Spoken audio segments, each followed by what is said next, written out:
Now we're here to represent you. It's time for something different. It's time for GB News. I'm very patriotic. I believe in Britain.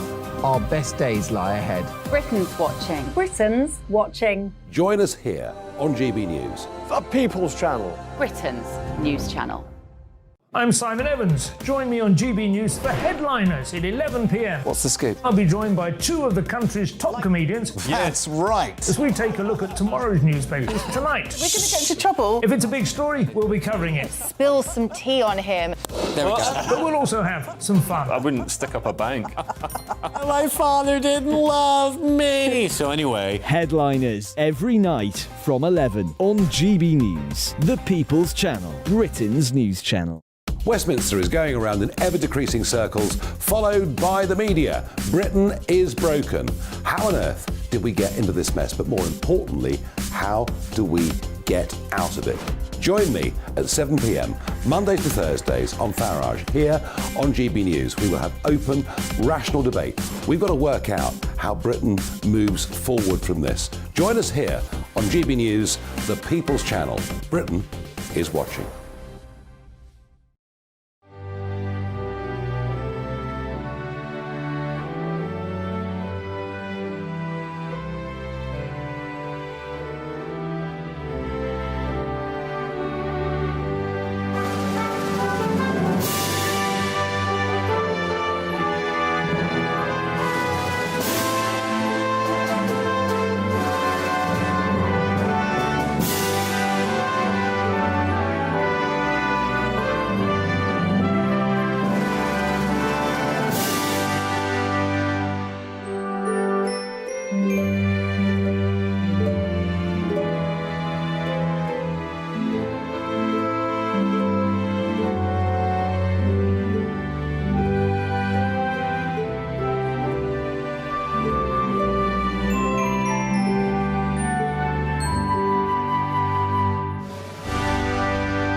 All-out war in the Conservative Party as Rishi Sunak trades blows with Boris Johnson over his honours list.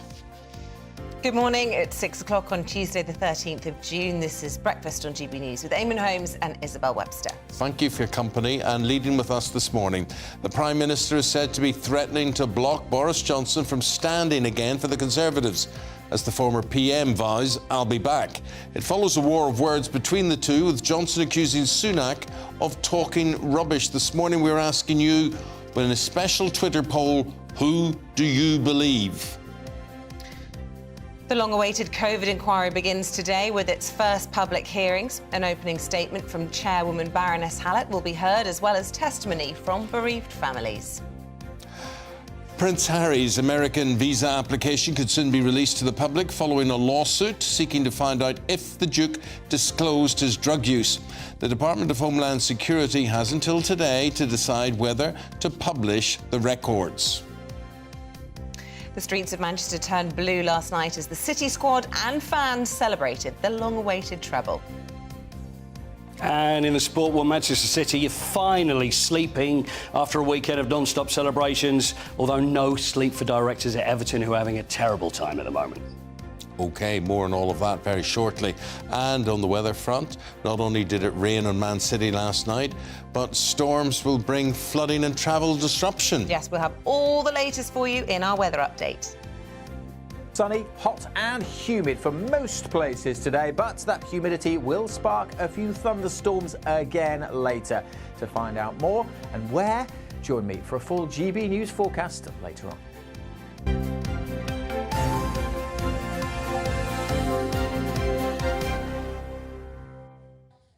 Top story on this Tuesday morning. Rishi Sunak is said to be considering blocking Boris Johnson from standing again as an MP in an escalation of the row between the two? Well, it follows a declaration from the former Prime Minister that he will return to frontline politics once again, quoting Arnold Schwarzenegger's famous line, "I'll be back."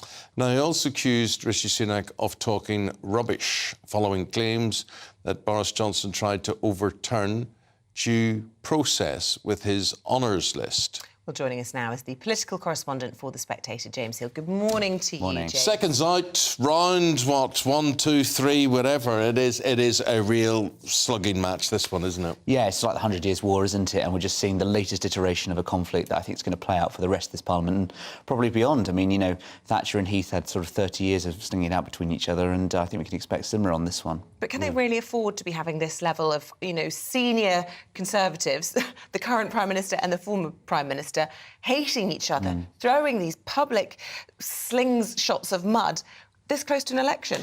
I think, yeah, it's quite damaging, and particularly when it's sort of about peerages and patronage, which is quite damaging at a time of a cost of living crisis as well. What I do think for Rishi Sunak, I think the benefit they can take from this is that, unlike, say, 2019, when Boris Johnson was, you know, they're going to be the next Prime Minister, there was a great cause for him to rally behind. There was the Brexit issue. There isn't that this time. Ultimately, it's a couple of peerages and who said what, he said, she said. So I think that it won't have the kind of same resonance and the same political asset here that it might have done if it was an issue of particular substance. Well, I tell you, James, it's stoking people up. It really is. And what we want to say to you, watching and listening at home, basically, so far, who do you believe on all of this, Johnson or Sunak? We'll have your say.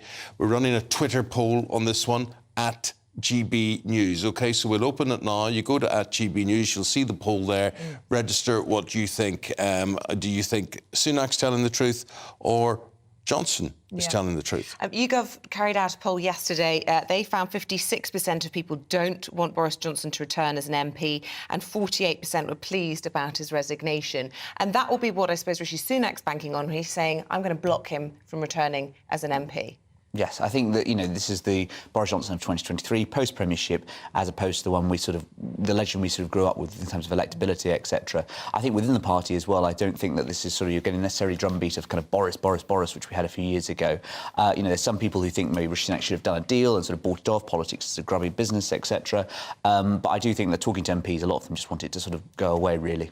James, you know, we have Silvio Berlusconi, the passing of Silvio Berlusconi, and he's on the front of the papers as well, often painted as some sort of cartoon character. You've Donald Trump painted in a similar way. What on earth is happening? Is this contagious? Is this spreading to British politics as well? And we've got surely Boris Johnson up there with Berlusconi and Trump in terms of misbehaviour. Well, I think it's the sort of the rise of the personality politics that we've seen in recent decades, sort of populism as well. And of course, I think that the thing by having these sort of great charismatic individuals is they tend to be sort of slightly sort of unorthodox, shall we say, in how they approach the kind of norms of political life. But obviously, with those kind of great forces, you tend to have a counter-reaction as well, you know, and it tends to be in the sort of legal and political process and different things that can kind of trip them up. So, yeah, I mean, obviously, Berlusconi's passing, obviously what's happening with Trump on trial at the moment as well.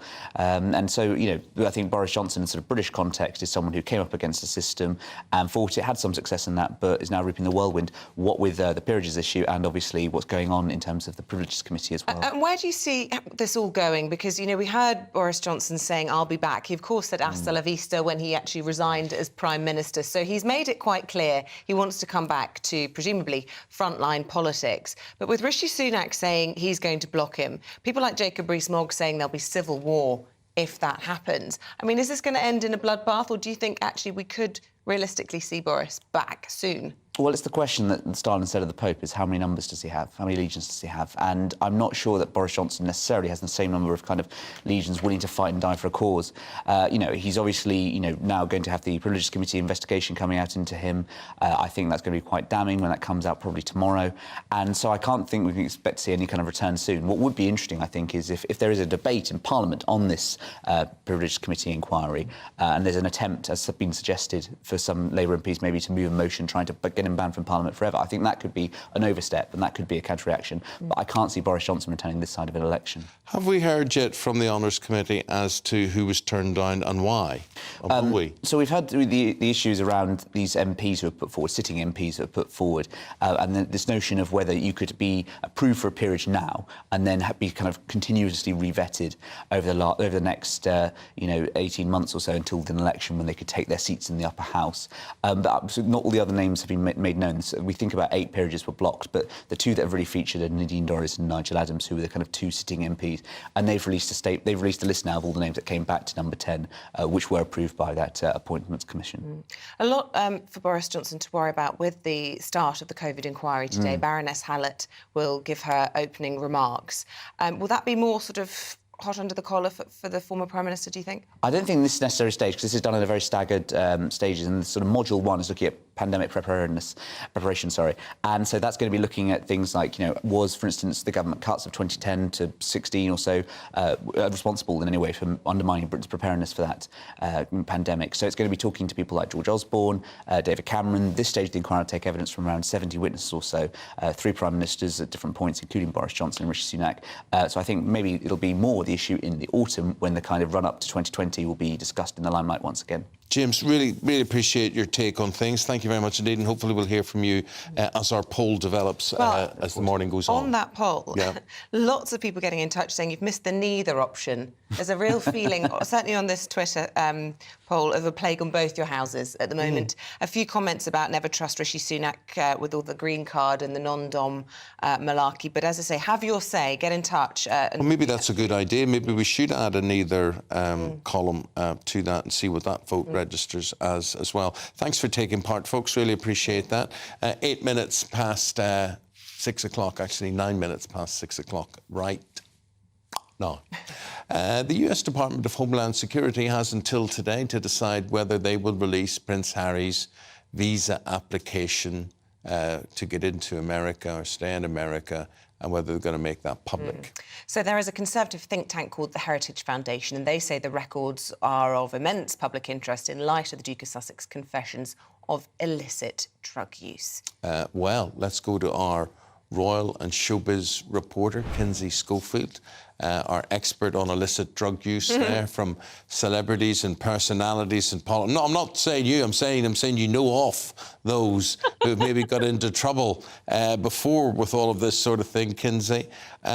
So what way do you see this going today?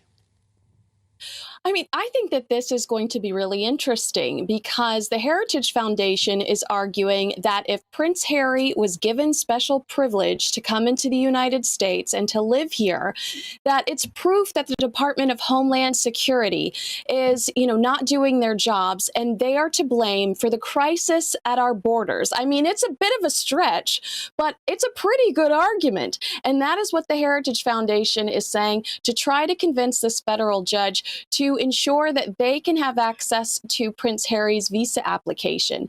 So today, the judge is going to listen to what the Department of Homeland Security has decided, whether or not they want to release Prince Harry's documentation.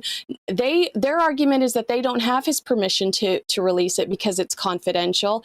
And if the judge does not like their answer, he could decide to release it because he does feel like it's valuable information for the public. If he's seen to have been lying when he's spoken openly in his own memoirs about drug taking, then he could be accused of fraud, presumably. Absolutely. But, I don't know, with him being so casual and so open and almost irresponsibly gloating about his relationship with drugs, if he'd even lie about it, Isabel. I think we really are looking at a situation where the Biden administration likely gave, cut this guy a break, gave him a favor. And I think that could be really embarrassing for this administration. Indeed. And has it been quite widely covered over in the States, this particular case? It's really not. I don't. With Trump is the guy. He is the headline, and then We had the recent headlines over the last 24 hours about these potential audio tapes involving Biden in a $5 million, Ukrainian blackmail situation, or insurance, as the individual had referred to it. So some much bigger headlines over in the States right now. But a massive headline would be, and is it a possibility, are we looking at a possibility, if the judge rules to reveal Harry's, what would you call it, his statement, his form, his application, the very thing. Could Harry find himself booted out of America? I think that's a long shot, but anything is possible. I think under a Trump administration, he should have been worried about something like that. But, I also wonder what the process was like, because they were in a panic to come here from Canada, as we were all shutting down because of the pandemic. So was there did he get a little special treatment because of the chaos that was going on in the world at the time? I just don't know. Well, thank you very much indeed for telling us what you do know, Kinsey. Appreciate it. Thank you very much indeed. Speak again soon. Thank you. Thank you very much. Now, some bad news, frankly, for homeowners. Mortgage experts are warning of what they call a big reset over the next year as people on cheap two-year fixed rates see them coming to an end. Rising interest rates could see 2.5 million homeowners paying thousands more annually as they attempt to negotiate new deals. Let's speak to property expert Jonathan Rowland, who's here to tell us more. Good morning, Jonathan. Look, this all really started last September, didn't it? And a lot of people will be very, very worried as their 2 years come to an end and they have to renegotiate. That's right, Isabel. This is another difficult situation for homeowners. It comes on top of everything that we're all struggling with, the increased cost of living generally. Property prices are generally falling and anticipated to fall a little further as well. So there's not really very much good news around at the moment at all. And this is just yet more bad news for mortgage owners. And particularly potential buyers as well. We're seeing a situation where many people bought properties around about 5 years ago and 2 years ago as well. They were busy times, just pre-pandemic and just post. It was well documented that the market was booming at that time, and millions of people took out, coincidentally, 2-year and 5-year fixed mortgages that are now coming to an end. Rates have gone from perhaps 2-3% 5 years ago to more like 5.5% now. So you're right indeed, this is going to cost homeowners very dearly. Cash in, weren't they, on that stamp duty relief that was brought in as a kind of package of measures to help people during the pandemic. And as you say, it really did fuel that sort of feeding frenzy in the housing market. But they're the ones that are particularly going to feel it. They certainly are. I mean, the mortgage rates have gone up generally because of the Bank of England. And I started off by saying there's been bad news piled upon bad news. Well, I'm afraid there's more. The banks have been withdrawing mortgages at quite a fast pace and repricing them because they're anticipating that the Bank of England is going to raise interest rates again, and maybe again after that, in June of this month, and later when they make their decisions. So they don't want to have money lent out at cheap rates if the base rate is going to go higher. So not only are base rates about to go up, but we're seeing interest rates actually payable on new mortgages changing almost daily. An average mortgage of $250,000, for example, is going to be about £20 a month more expensive today than it would have been last week. Not very much, but when you think that that's already gone up perhaps £500 or so in the last year, it's starting to really take effect now. Yeah, and you've got to ask, what is this interest hike rate doing? What is it achieving? Except squeezing people. People are being hit on all fronts. How they've any money left after the cost of living crisis. And you were talking about interest rates going up on mortgages and things like that. How ordinary families get through all of this, hard-working ordinary families, it must be really, really scary. That will mean people will have to sell their homes. A lot of people have to sell their homes, and then there's going to be less people in the market to buy them because they've less money to spend. Sell them for cheaper. Absolutely, yeah. I mean, we're not quite in that territory yet.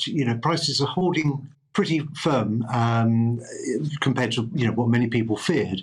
It's certainly not a house price crash yet, but the ingredients are starting to be put into the cake for that. And interest rate rises from the Bank of England, and of course the banks choosing to increase rates themselves as well, is helping to create that sort of perfect storm also.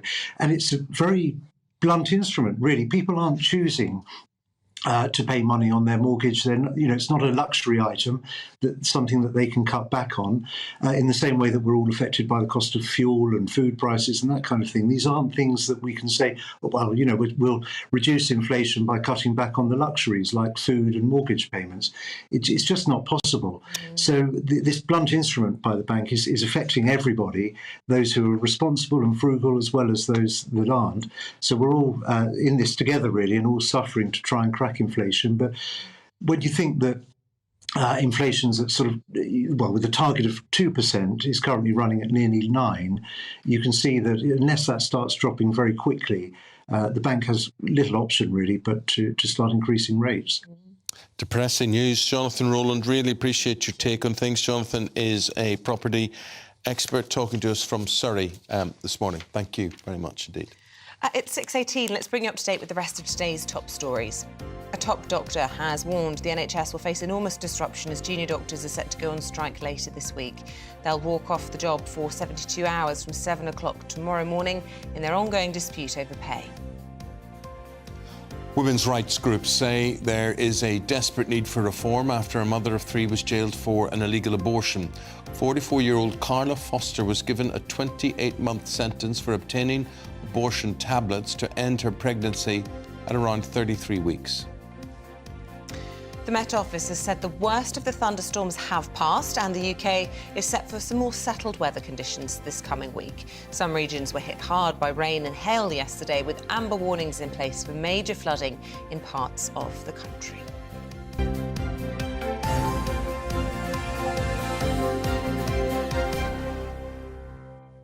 I love a thunderstorm. Do you? Yeah, not only because it literally clears the air. Cleansing. But it's just the sort of excitement of how close is it overhead. You see the storm clouds gathering. If you have a clap of thunder, how soon after will there be the lightning? Or vice versa. It's the other way around, isn't it? You see the lightning first, how long till the thunder. That tells you how close it is. I just love it. No, I can't love it when I see the distress it puts my dog into. I was in an airplane once that was hit by a lightning bolt. Crikey. It was hit by 2 lightning bolts, actually. Boats. Lightning boats. Bolts. My kids loved it. They were running around the house, squealing with delight, running from window to window to try and see it. And the rain was like a monsoon. Yeah. It was just thundering down. That was down here anyway in London. I don't know what it was like everywhere else. But tell us your thunderstorm stories. Do you like them? Is there something romantic about them when you're in the dry and the warm? Was anyone caught out and about in that rain if you were in Manchester last night, you would have been caught on that, drenched, absolutely. I think it was the Lord looking down and saying, this is it, this is sort of end of the world apocalypse type thing, and just poured water down on the Manchester City parade yesterday. It was a relief, it was a blessing from the hot, cursing weather. Anyway, they were all out in force in Manchester last night. Highlights from what went on, that big parade, as there's quite a lot of blue in that city last night. That's next.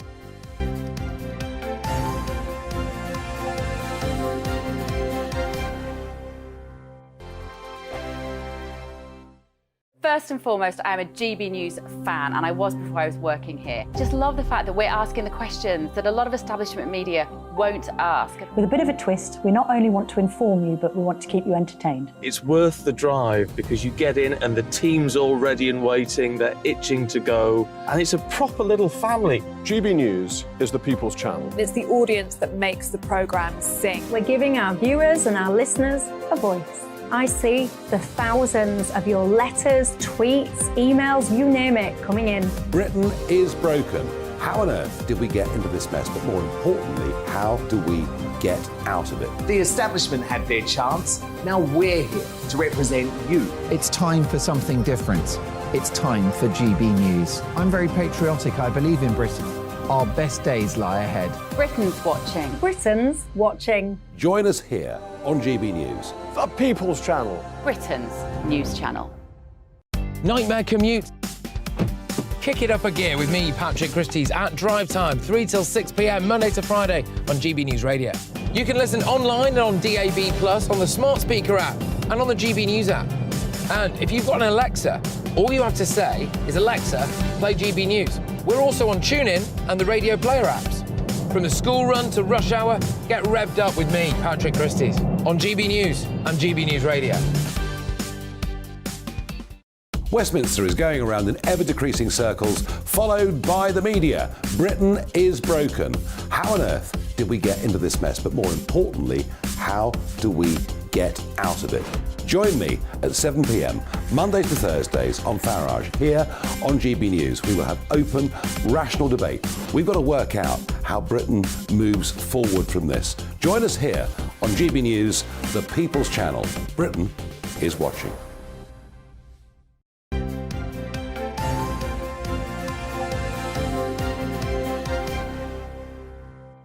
Welcome back at 6:22. Still to come on today's programme. Just after 7, we'll bring you the latest unemployment figures as the government pushes to get long-term sick back into work.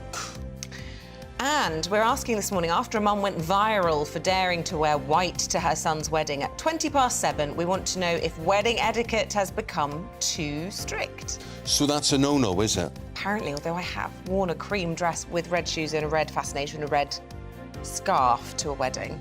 But now I'm looking back, perhaps that was a no-no. So, yeah. But the bride You could have gone dressed like a twister mat, couldn't you? Oh, is that what I look like today? To send that twister game. Right hand yes. on my own. Buttons all over the last year place. you said it was a Dalmatian. I look like a Dalmatian. So you have worn that before and I can't remember it. Yeah, that's how much of an impression it made on you. Well, it's very... Dotty? Yes, it's lovely. Thank you. You could wear a tea towel and it would look well, Isabel. That's very kind. We want to hear from you this morning. Get in touch the usual ways. Email gbnews@gbnews.com or you can tweet us at GBNews.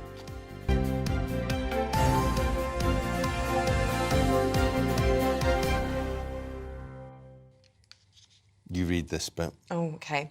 After winning the league, the FA Cup and now the Champions League, my new favourite team, Manchester City, have attained one of the most difficult feats in football, which is, of course, the iconic treble.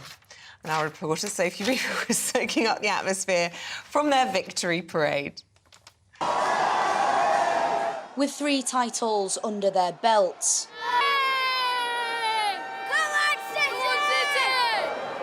and 3 trophies in their clutches, Manchester City have had 3 times the cause for celebration.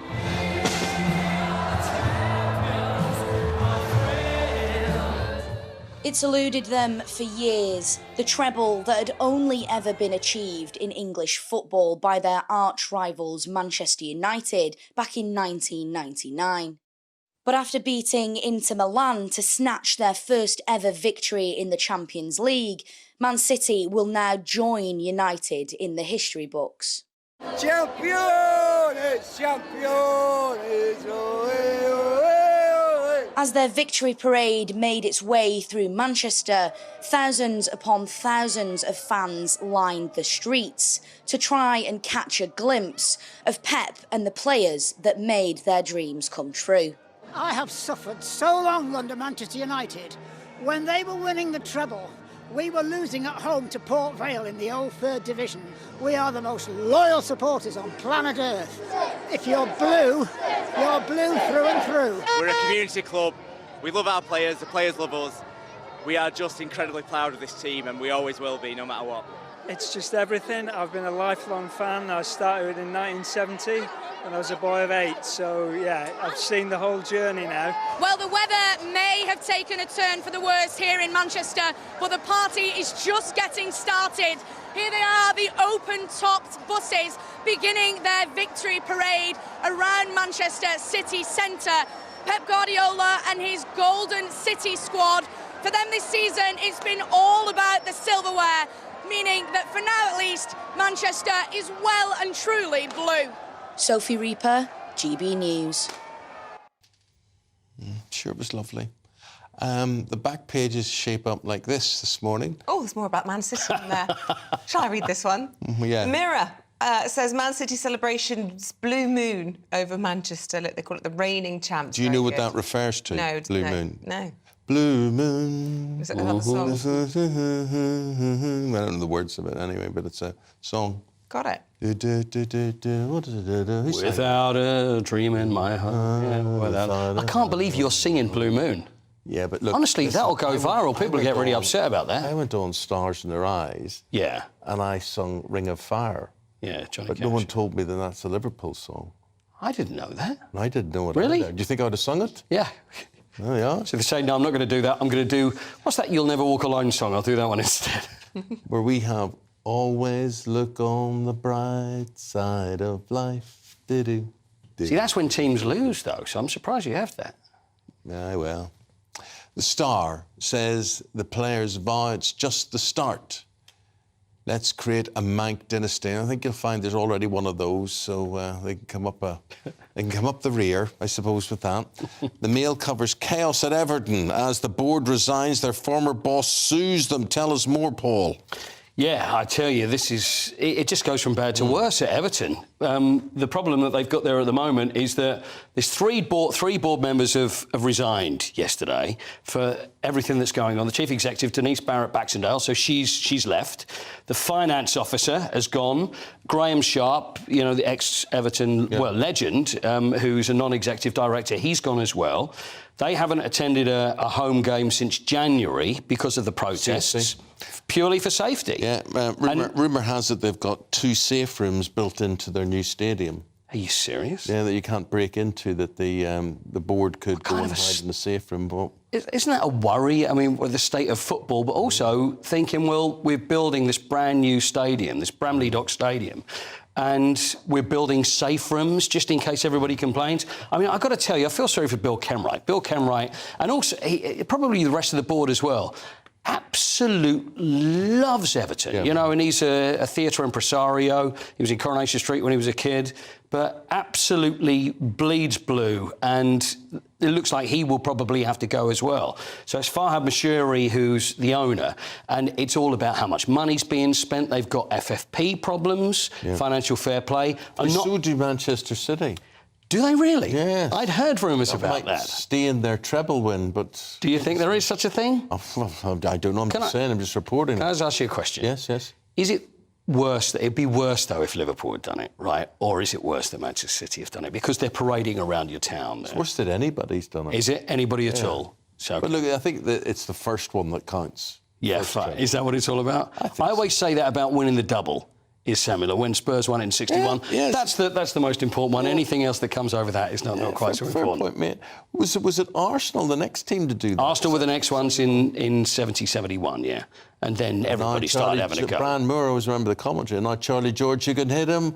Oh, a great goal. Laying on the floor, arms out like that. I don't like to talk about Arsenal, but it's like my kryptonite. But also, the other story about Everton that you mentioned is Carlo Ancelotti. Carlo Ancelotti, who's now the Real Madrid manager and spent some time at Everton, of course. He's now suing the club. It's like, honestly, it's talking about kick you when you're down and adding insult to injury. Then. Wonder what's his gripe? Well, it's to do, it's to do with bonus payments and tax. It's something to do with tax on top of this. Nothing's been released. Everton haven't commented on this, but this is the rumour. But all we know is that something's been filed by Carlo Ancelotti to then sue Everton. So there's that. They've got the problems with the directors going. There's the FFP, and also apart from that, more importantly, anything else, they're having a terrible time on the pitch. So not good there. Did I tell you my story about being mistaken for Carlo Ancelotti?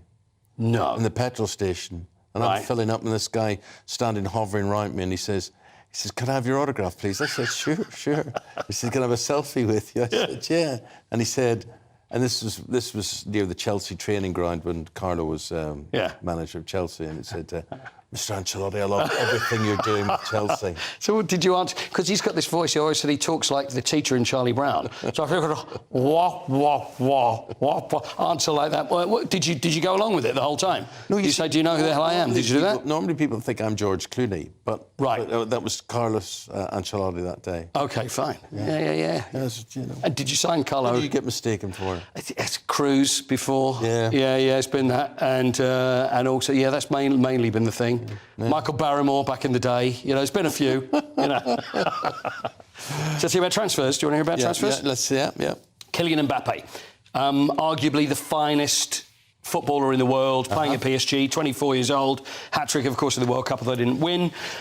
So he said he wants to leave PSG. So Paris Saint-Germain, he wants out, he's going to go. But it's another one of those situations with a year left on the contract. So he's got a year to go.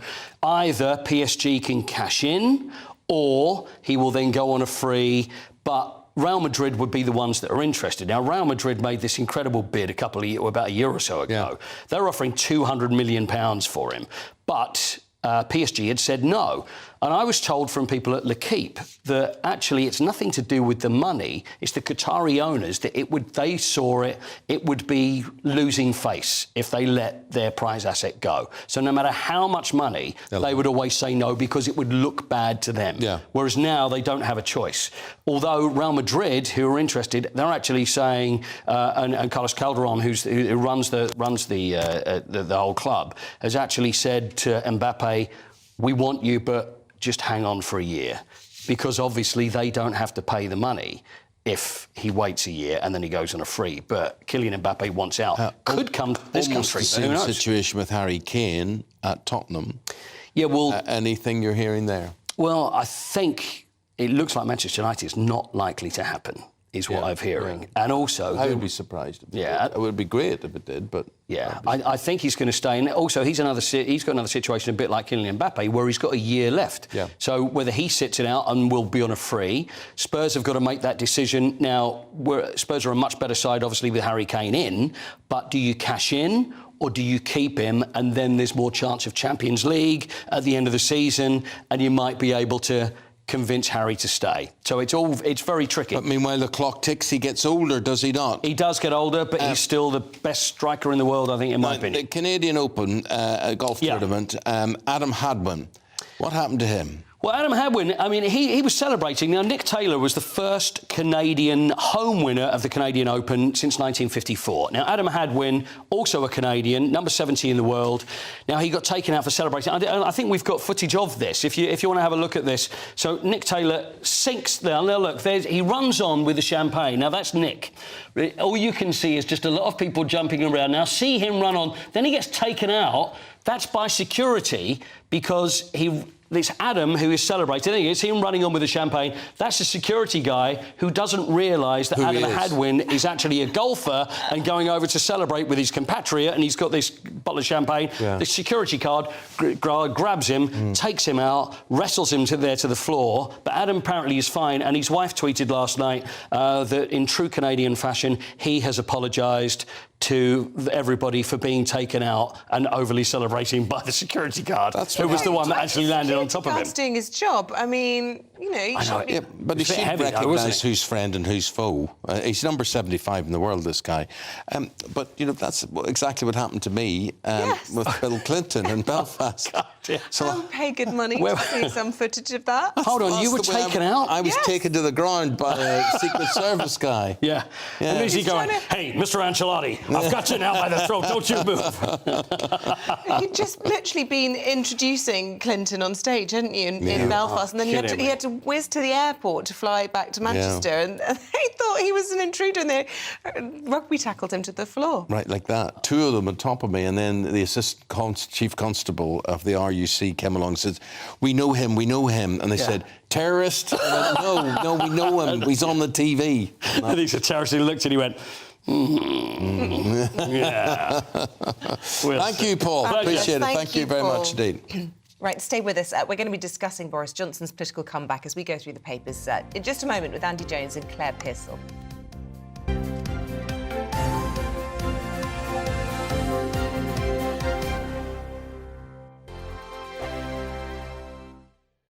like all families, we have arguments every now and then, but actually we agree on what the mission of GB News is, and that's the most fundamentally important thing. GB News provides the kind of platform that lets all voices be heard. We don't hold back. We're free to say what we really think. Just because some people who live in a tiny little Westminster bubble think that their particular story is important, that's not the most important story for me. And often they will be difficult stories, stories that you won't find on the establishment media. Because what people think in the north of England may be very different to what they're thinking in their home counties. We're going to carry on telling the world what life is really like for households up and down the UK. We love to be in your car, in your kitchen as you're having your breakfast. Whatever you're doing, you are part of the show. If it matters to you, it matters to us. Britain's watching. Britain's watching. Britain's watching. We're proud to be GB News, The People's Channel. Britain's news channel. Join me, Patrick Christie's Monday to Friday, 3 till 6. We tackle the day's news agenda like you've never seen before. It's high tempo, high octane, the most controversial topics and the best guests. You will not be able to take your eyes and ears off it. I'm not afraid to ask the questions that you really want answered. 3 till 6 p.m, Monday to Friday on GB News, the People's Channel, Britain's news channel. Join us every night on GB News at 11 p.m. for Headliners, which is 3 top comedians going through the next day's news stories, which is exactly what you need, because when the establishment has gone crazy, you need some craziness to make sense of it. So join us 11 p.m. every night on GB News, the People's Channel, Britain's news channel. Join me, Camilla Tominey, on Sunday mornings from 9:30, taking the politicians to task and breaking out of SW1 to see how their decisions are affecting you across the UK. Bursting the Westminster bubble every Sunday morning, only on GB News, the People's Channel. Britain's watching.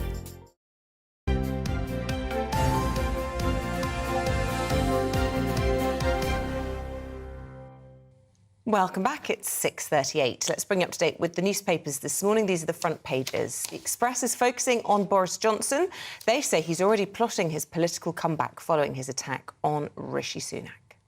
And the Telegraph, Jeremy Hunt pledges to lower taxes in the future as he launches a review on how to make the public sector more productive. The Mail accuses Labour of abandoning the law-abiding majority by opposing curbs on channel migrants. Guardian discussed the outrage from campaigners after a woman is jailed for inducing an abortion after the legal limit. And The Sun asks, having treble Jack as the Man City midfielder stumbles out of an Ibiza party with his teammate Kyle Walker. And I think he's still in his kit there, isn't he, underneath his hoodie? I don't think he's washed for a few hours, few days yet. Fair enough. Right, let's go through the papers in more detail this morning. We've got writer and journalist Andy Jones, alongside former Conservative advisor is it Pearsall or Pearsall? Pearsall. Yeah. Pearsall. Yeah. Pearsall. It is. Could be Purcell in Ireland. Ah, so many things. Pearsall. Very good, lovely. And guys, I want to start. Here's a headline, which is typical. People shy off a bus stop. Our PM and ex-PM bicker like toddlers, they say. I don't think there's anything... I think if you disagree with someone, stand up and have a fight about it. That's fine. I'm OK with that. But everybody else... I can feel you bristling. Do you know what it is? Is people don't like disunity and it just creates division, and all they should be focusing on, and this is what Michael Howard was saying over the weekend, the Tories have a choice. They can either have a fight or they can try and get re-elected next year. And I just think probably the politicians who are thinking about the election would prefer that there wasn't a big row going on. Well, and also they're not rowing about government policy very much. They're rowing about honours lists. They're rowing about, did Boris Johnson eat a bit of cake or did he wholesale lie to the British public, etc., etc. They're arguing about Boris Johnson throwing bricks at Rishi Sunak as he's leaving, and etc., etc. People care about cost of living crisis, they care about utilities, they care about public services, and if they're arguing about those, fair enough, they're arguing about who's got the bigger ego, etc., etc. But you see, it's amazing. People feel compelled, Claire, to take sides, whether they know the ins and outs of all of this or not. The committee is going to report today that Boris Johnson was not told that he had obeyed COVID rules. They're going to conclude he lied yet again. But people will not accept this because they seem to think they know better. Not our man, not our Boris. And that's the problem, and that's where British politics has come down to. You've got very polarised positions on absolutely everything. It doesn't matter what it is you're discussing, whether it be Boris Johnson, whether it be Just Stop Oil protesters, whether it's Brexit. Well, it doesn't matter. Everybody now has to take a position and they aren't going to move from it. And that's where I feel that politics is now a lot for the worse. You don't have that sense of debate. You don't have an argument going on between people. So I do see your point here. I like people to have those debates with each other. I like people to have opposing points. But you must do it in such a way that you can accept somebody has a different view to you without absolutely falling out, coming to fisticuffs. And unfortunately, at the moment, it just looks like playground. It just takes me back to secondary school where you would go into the playground and somebody says something and then someone else piles in and everybody has their sides and you don't speak to somebody because they have a different point of view. Politics needs to be better than that. You are looking after a country. You are looking after the interests of other people. Stop it. It really does make the world look a bad place. But that being said, Boris Johnson wants to come back into politics. There were question marks about whether this was it. He was gone for good, but he's made it clear he wants to come back, Claire. And you've got the front of the Express. Believe me, I shall return. And I have to say, if our Twitter poll is anything to go by, people are pleased to hear that. Janet, we've been asking who do they believe, Rishi or Boris. I do not trust Sunak. He was not voted for. Margaret, of course, we love and believe in Boris and only Boris. I'm happy he resigned. Sam in Sheffield, Boris has no reason to lie. Rishi is probably lying.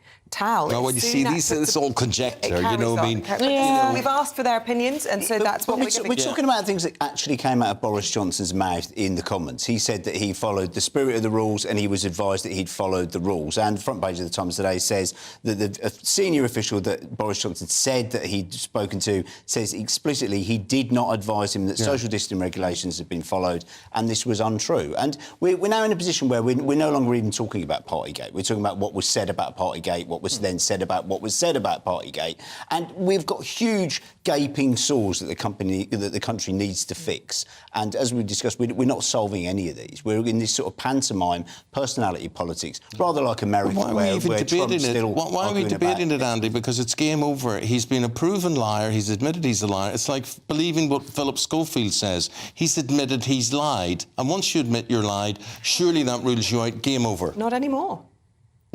No, and I don't even though we've had so many words out of Boris Johnson's mouth, I still don't really know what he stands for. I don't know what, even if he was back in charge. He stands for himself, doesn't he? Well, quite, but I don't even know politically whether he just seems to turn with the wind whatever will get him the most preferable front pages. I don't really know what he believes, what he stands for. Does he believe in Brexit? Did he really want Brexit? We got Brexit in, then he got Theresa May out because he didn't like her version of Brexit. Then he got to create his own version of Brexit. Now he doesn't really like that. We're in a position where I don't really know, even if he was in the wheel of power, I wouldn't even know what we'd be doing anyway. Claire, surely go on. all of this leaves just an open goal for the Labour Party.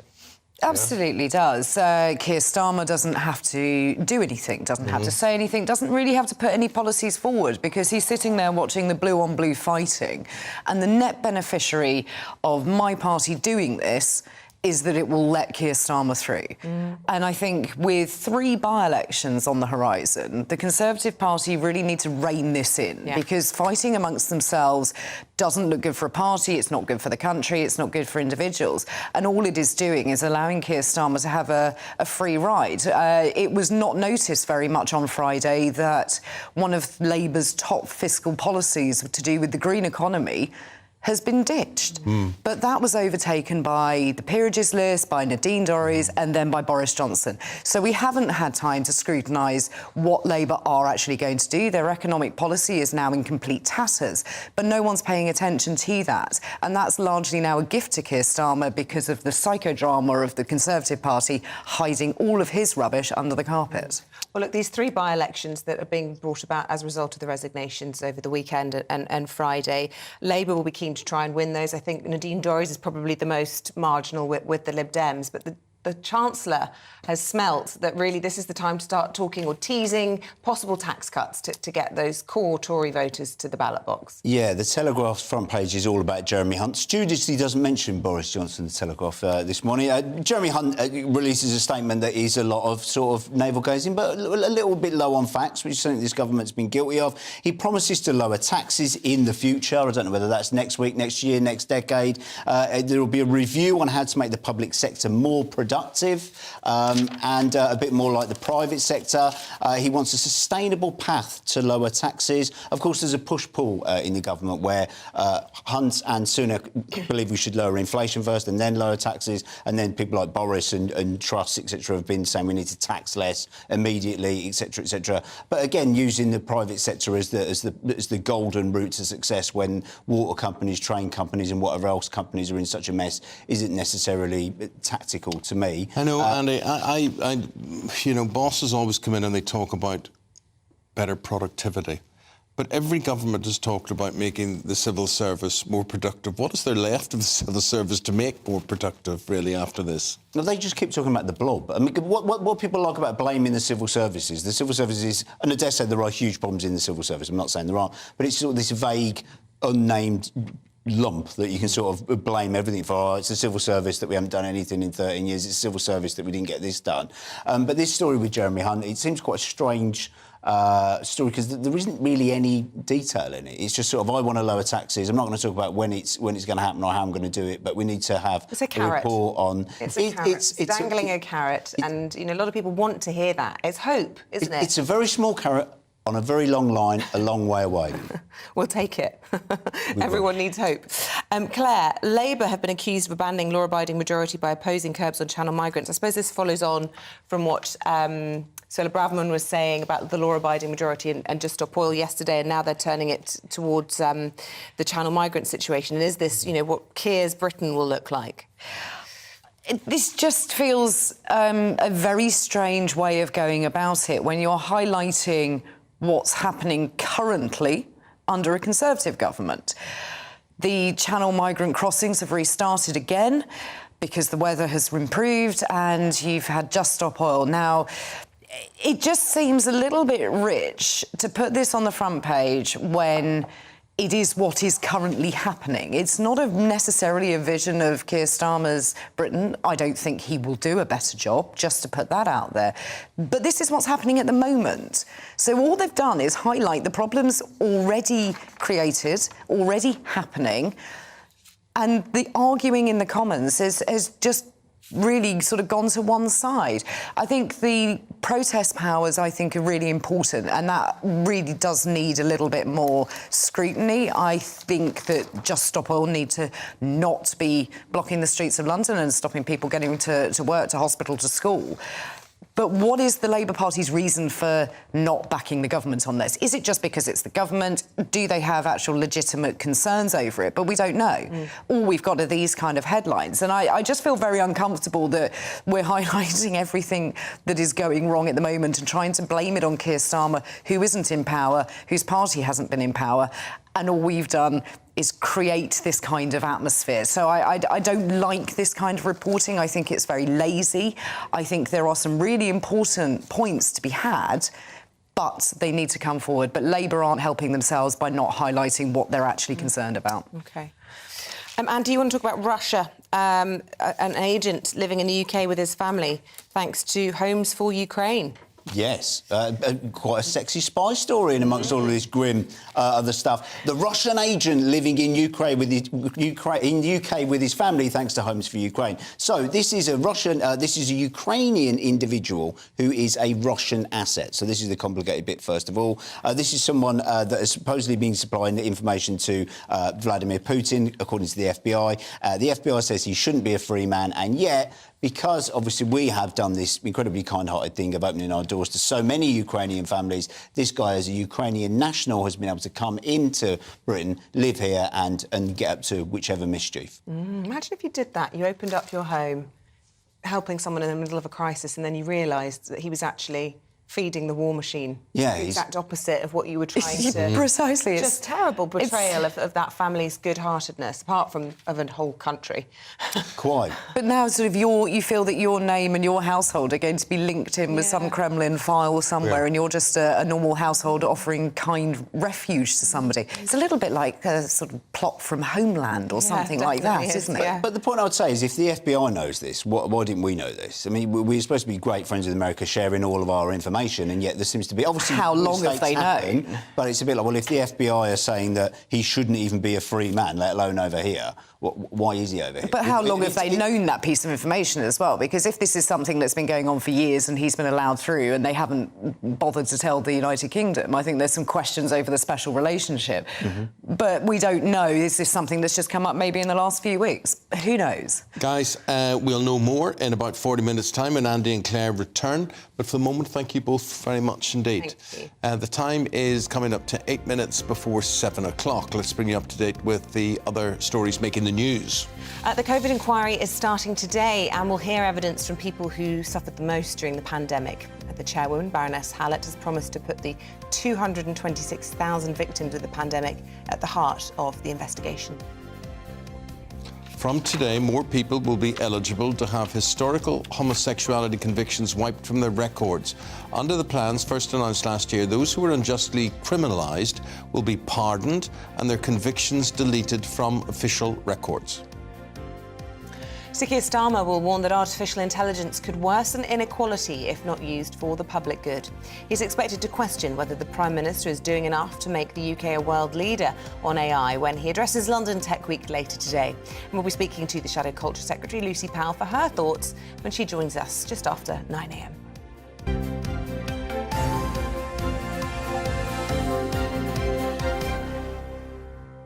Now, here's something to think about, and I think this is a good news story. So, do you have an electric drill at home? I do. Do you use it? I don't. Ditto. The average household drill only gets used for 13 minutes throughout its whole lifetime. 30 minutes. You will buy a drill, you'll go to B&Q, whatever, and you'll buy a drill, and it will only ever, throughout your lifetime, and be used for 13 minutes. But why own a drill when all you really need is a hole in the wall? Good question, Isabel. What you really need is the Library of Things. It's run by community groups and it helps people save money by lending out everyday items at a fraction of the cost of buying them. It's also really good for the environment. OK, well, our reporter Anna Riley went to Hull to visit one of these centres. Welcome to the Library of Stuff. So this is the library and we lend things to the community. We're a not-for-profit organisation and a community interest company. So all of these assets belong to the community. It's a hodgepodge of all sorts of stuff. So we've probably got 800 items now and we lend about 200 items a month. There's an extensive catalogue of items to browse for hire online.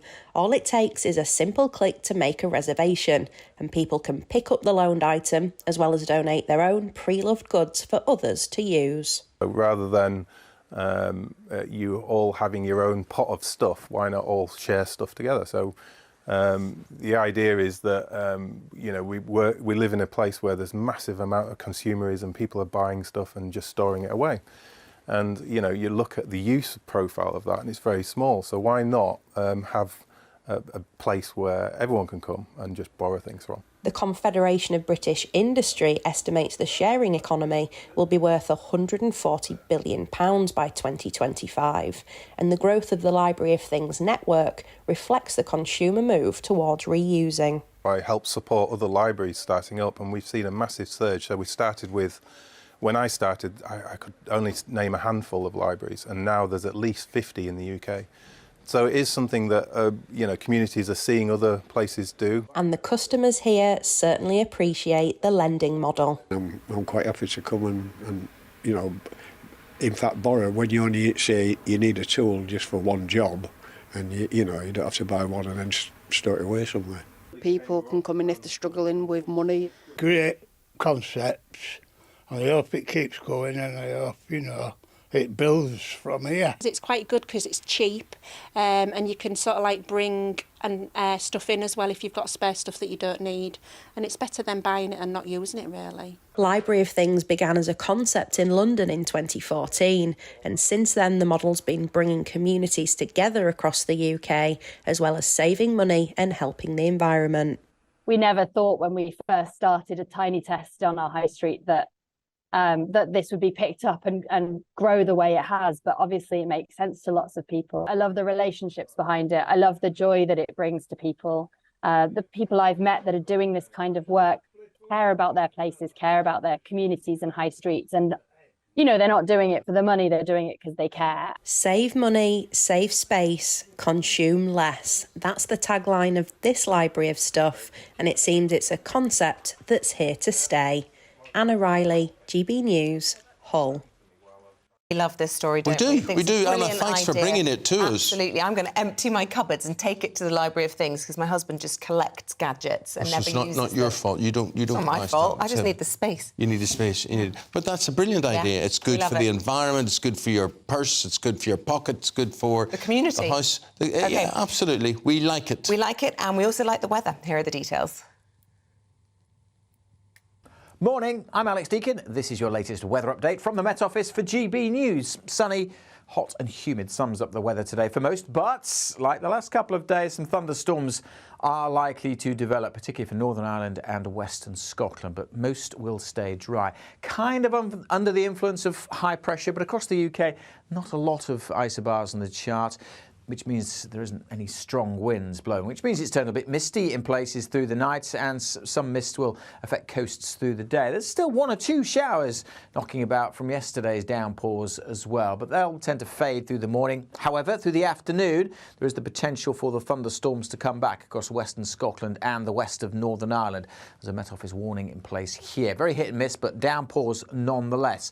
For the vast majority, most places will stay dry and sunny and very warm. We could get up to 30 Celsius, certainly high 20s in places. Coasts will be a little cooler. Still the potential for thunderstorms through this evening across Western Scotland and Northern Ireland. They'll tend to steadily fade through the evening. So again, most places becoming dry overnight. Again, quite a warm and humid evening, but just showing signs of turning a little cooler, certainly in central and eastern parts, a bit more comfortable for sleeping here tonight. And then Wednesday is another sunny day for most places. Still possibly one or two showers in the far northwest over the Western Isles, and parts of the northeast of Scotland may be a little misty at times too. The chance of a little bit of mist elsewhere around coast, but for most places, blue skies for most of tomorrow, and feeling pretty warm once more. Again, perhaps not quite as hot as today.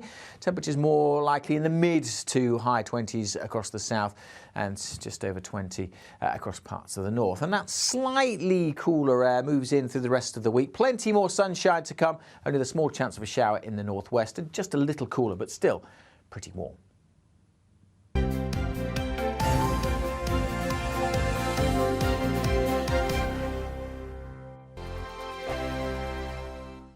I joined GB News because I was sick and tired of not hearing my views being represented, not just mine, but so many people that I knew and spoke to. I just couldn't get my voice out there. I couldn't say anything, I couldn't do anything. Whatever the narrative was, I kind of had to follow it. GB News is there to provide a voice for those who have been ignored by the establishment media. We think different things, we've got a different style. GB News is here to be optimistic and positive about the future. It's real kind of dynamic and flowing, with the audience very much at the heart of it, like a big family.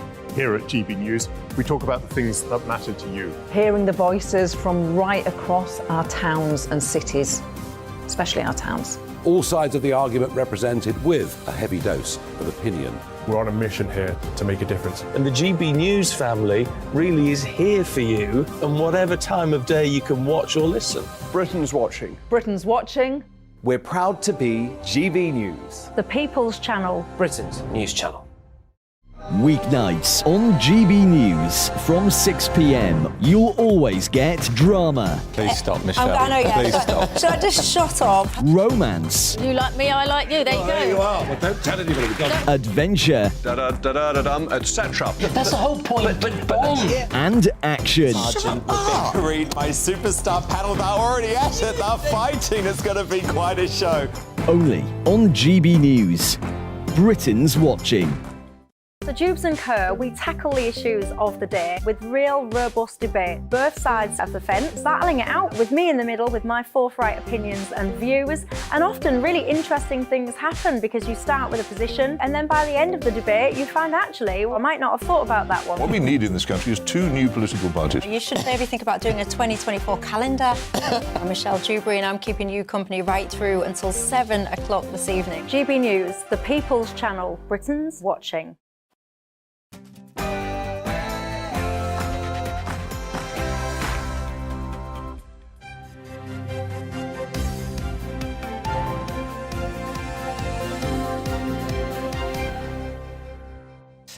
It's all-out war in the Conservative Party as Rishi Sunak trades blows with Boris Johnson over his honours list. Fight, fight, fight. It is 1 minute past 7 o'clock on Tuesday, the 13th of June. You're tuned in to round 1 of breakfast. This is round 2. It's round 2. Yeah. Of breakfast on GB News with Eamonn and Isabel. And here's what's leading the news this morning. The Prime Minister is said to be threatening to block Boris Johnson from standing again for the Conservatives as the former PM vows, "I'll be back." It follows a war of words between the two, with Johnson accusing Sunak of talking rubbish. Yeah, you see, the long-awaited COVID inquiry begins today and with its first public hearings. An open statement from the chairwoman will be heard as well as testimony from bereaved families. Prince Harry's US visa application could soon be released to the public following a lawsuit seeking to find out if the Duke disclosed his drug use. The Department of Homeland Security has until today to decide whether to publish the records. Storms bring flooding and travel disruption. We'll have your latest weather update.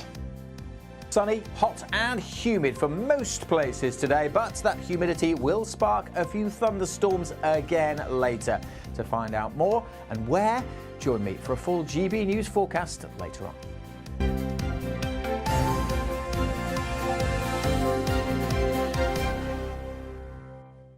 Now, you're not going to appreciate this, right? But when Sunak says, "I'm going to block Boris Johnson," in Belfast lingo, if you annoy someone, you say, "I'm going to block you." Oh, right. Meaning you're going to hit them. Oh. Right. So is that what he means? There's double meaning to what he said. But that's the way they should sort it out. You could put them in a some ring. people said that it was a bit of a block to the nose yesterday when he, you know, he implied that Boris Johnson had asked him to do. Well, he didn't imply. He said he'd Gotta knock asked your him to block do off. something. Yeah. Gotta Well, it is our block top you. story this morning. This huge row, all-out war, as some of the papers are describing it, between Prime Minister Rishi Sunak and his predecessor Boris Johnson, who is said to be possibly blocked if Rishi Sunak has his way from standing again as an MP. But see, can Sunak actually do that? Well, it's a question. Yeah, good question. We'll have to ask somebody that's Yeah, who knows? more informed than we are.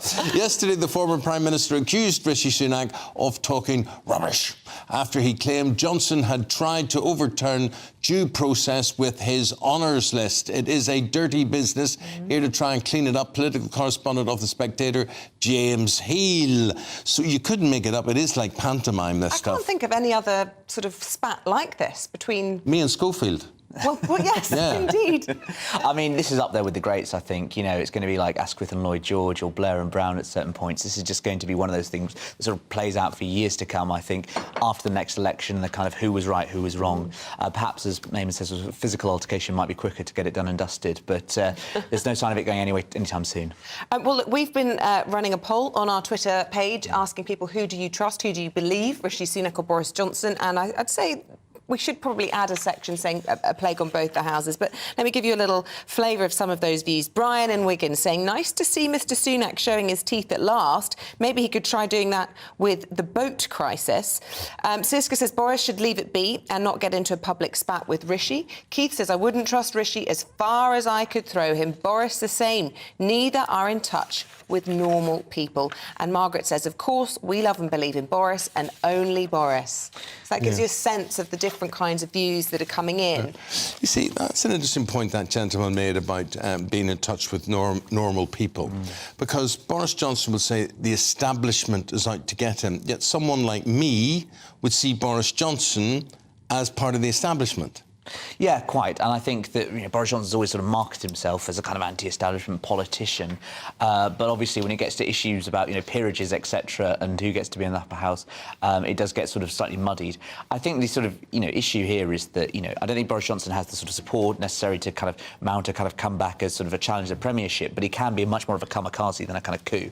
And that's really what's sort of playing out now, is that it's a much more kind of destructive thing for the Conservative Party. And the danger is it has kind of those memories of the 1990s and the Maastricht debates that played out and wrecked the party. Right. But James, you're a respectable guy. You're a political correspondent in The Spectator there. Tell me the truth, the God's honest truth. Are you enjoying this spectacle? I'd say that, it's always interesting to have a story, and I think that Rishi Sunak's government has lacked narrative at certain times. So I think it's manna from heaven for certain journalists like myself. But, from the point of view of the Conservative Party, it's somewhat unedified. Is it possible for the Prime Minister to block Boris Johnson from standing again? So every person who gets a Conservative candidate has to be approved by CCHQ, the central office, so they can block who gets on that list, because you need to be approved candidate selected. So technically, yes. I think it would be obviously an almighty row. Seeing people like Jacob Rees-Mogg coming out and saying it would be very... And potentially more resignations, exactly. Which would be more, by-elections and potentially more Labour seats. Of course, but I think at this stage that I think Boris Johnson is probably perfectly happy to go off, say that he's the victim of the stitch-up, etc., earn a bit of money, and of course it does help his kind of, interest in earnings if he's seen as potentially the king over the water. I don't think anything's going to happen in the sort of next 18 months or so, but never know with Boris Johnson. There's always something down the line. Thank you, James. Fascinating listening to you. Thank you very much indeed. Question is, it's all open to opinion, and that opinion is, who do you believe? Who do you believe in all of this, Boris Johnson or Rishi Sunak? Well, we're letting you have your say on Twitter today, a Twitter poll. You register your vote on @GBNews. Log on to that. And what's it saying, Isabel? So far, 72% of you are saying that you believe Boris Johnson, and 28% of you say Rishi. And I am monitoring the GB News inbox, and I am seeing lots of you saying, we're not on Twitter, how do we have our say? And we are also factoring those in as well. So keep your thoughts coming in, unequivocally in favour of Boris so far. OK. Breaking news, the rate of unemployment in the country has fallen to 3.8% in the last 3 months. The latest ONS figures have just revealed. Well, joining us this morning to discuss it all is Head of Financial Analysis at AJ Bell, Danny Hewson. Good morning to you, Danny. So unemployment has actually gone down by sort of, 0.1%, which, on the face of it is good news, but it's fractional. Yeah, so what we're looking at is a sort of trend which has been ongoing for a number of months, where the vacancy number is actually down. So, yeah, the UK employment rate has gone up, but unemployment, as you say, has also gone up by 0.1% for the quarter. That's between February and April. That is being driven by people off on long-term sick. We've heard an awful lot about those issues that many people face with long COVID, issues people have with back complaints. Remember all that time that people spent bending over ironing boards or working from their kitchen tables, and issues many people are now having getting an appointment to have those dealt with. So getting people off long-term sick is something that the government really will have to take a look at. Another thing which is in these figures this time has been the number of people not able to return to the workplace or having to come out of the workplace because of caring responsibilities. We know that there has been movement on things like free childcare, but for a lot of people, it's just coming too slowly. So there is a shift at the moment in terms of the fact that less vacancies are coming to the market. But we are still seeing huge pay growth. And although a lot of people will be shouting at the screens now saying, well, I may have had a pay rise, but I'm certainly not feeling it. And in terms of inflation, no, people won't be feeling it because actual pay has gone down. But we are seeing pay growth at the highest rate since during the pandemic. And that is something which is really going to be troubling the Bank of England when they set their interest rates next week. They are looking to bring inflation down. And if people are earning more, even if they're not feeling the benefit, then that is something that's going to trouble them. The Governor of the Bank of England has been criticised for before, saying that people shouldn't be asking for pay rises because it's inflationary. And there was a huge backlash when he said it. But as you say, it then means interest rates go up, then means mortgages go up. And it's just, it's a horrible mess. But, I mean, it does seem as though, yes, people are being paid more, but it's making things worse. It is a horrible mess, and this is exactly what economists and the Bank of England and politicians didn't want to see when it came to inflation. They didn't want to see inflation get into the very fabric of our economic well-being, and that's exactly what happened. So, yeah, I mean, you can understand why people, when they are not able to afford their weekly shop anymore, when they're not able to afford their mortgage payments because they've absolutely gone through the roof, you can totally understand why they're going to their boss or they're taking industrial action, because their pay is just not stretching far enough.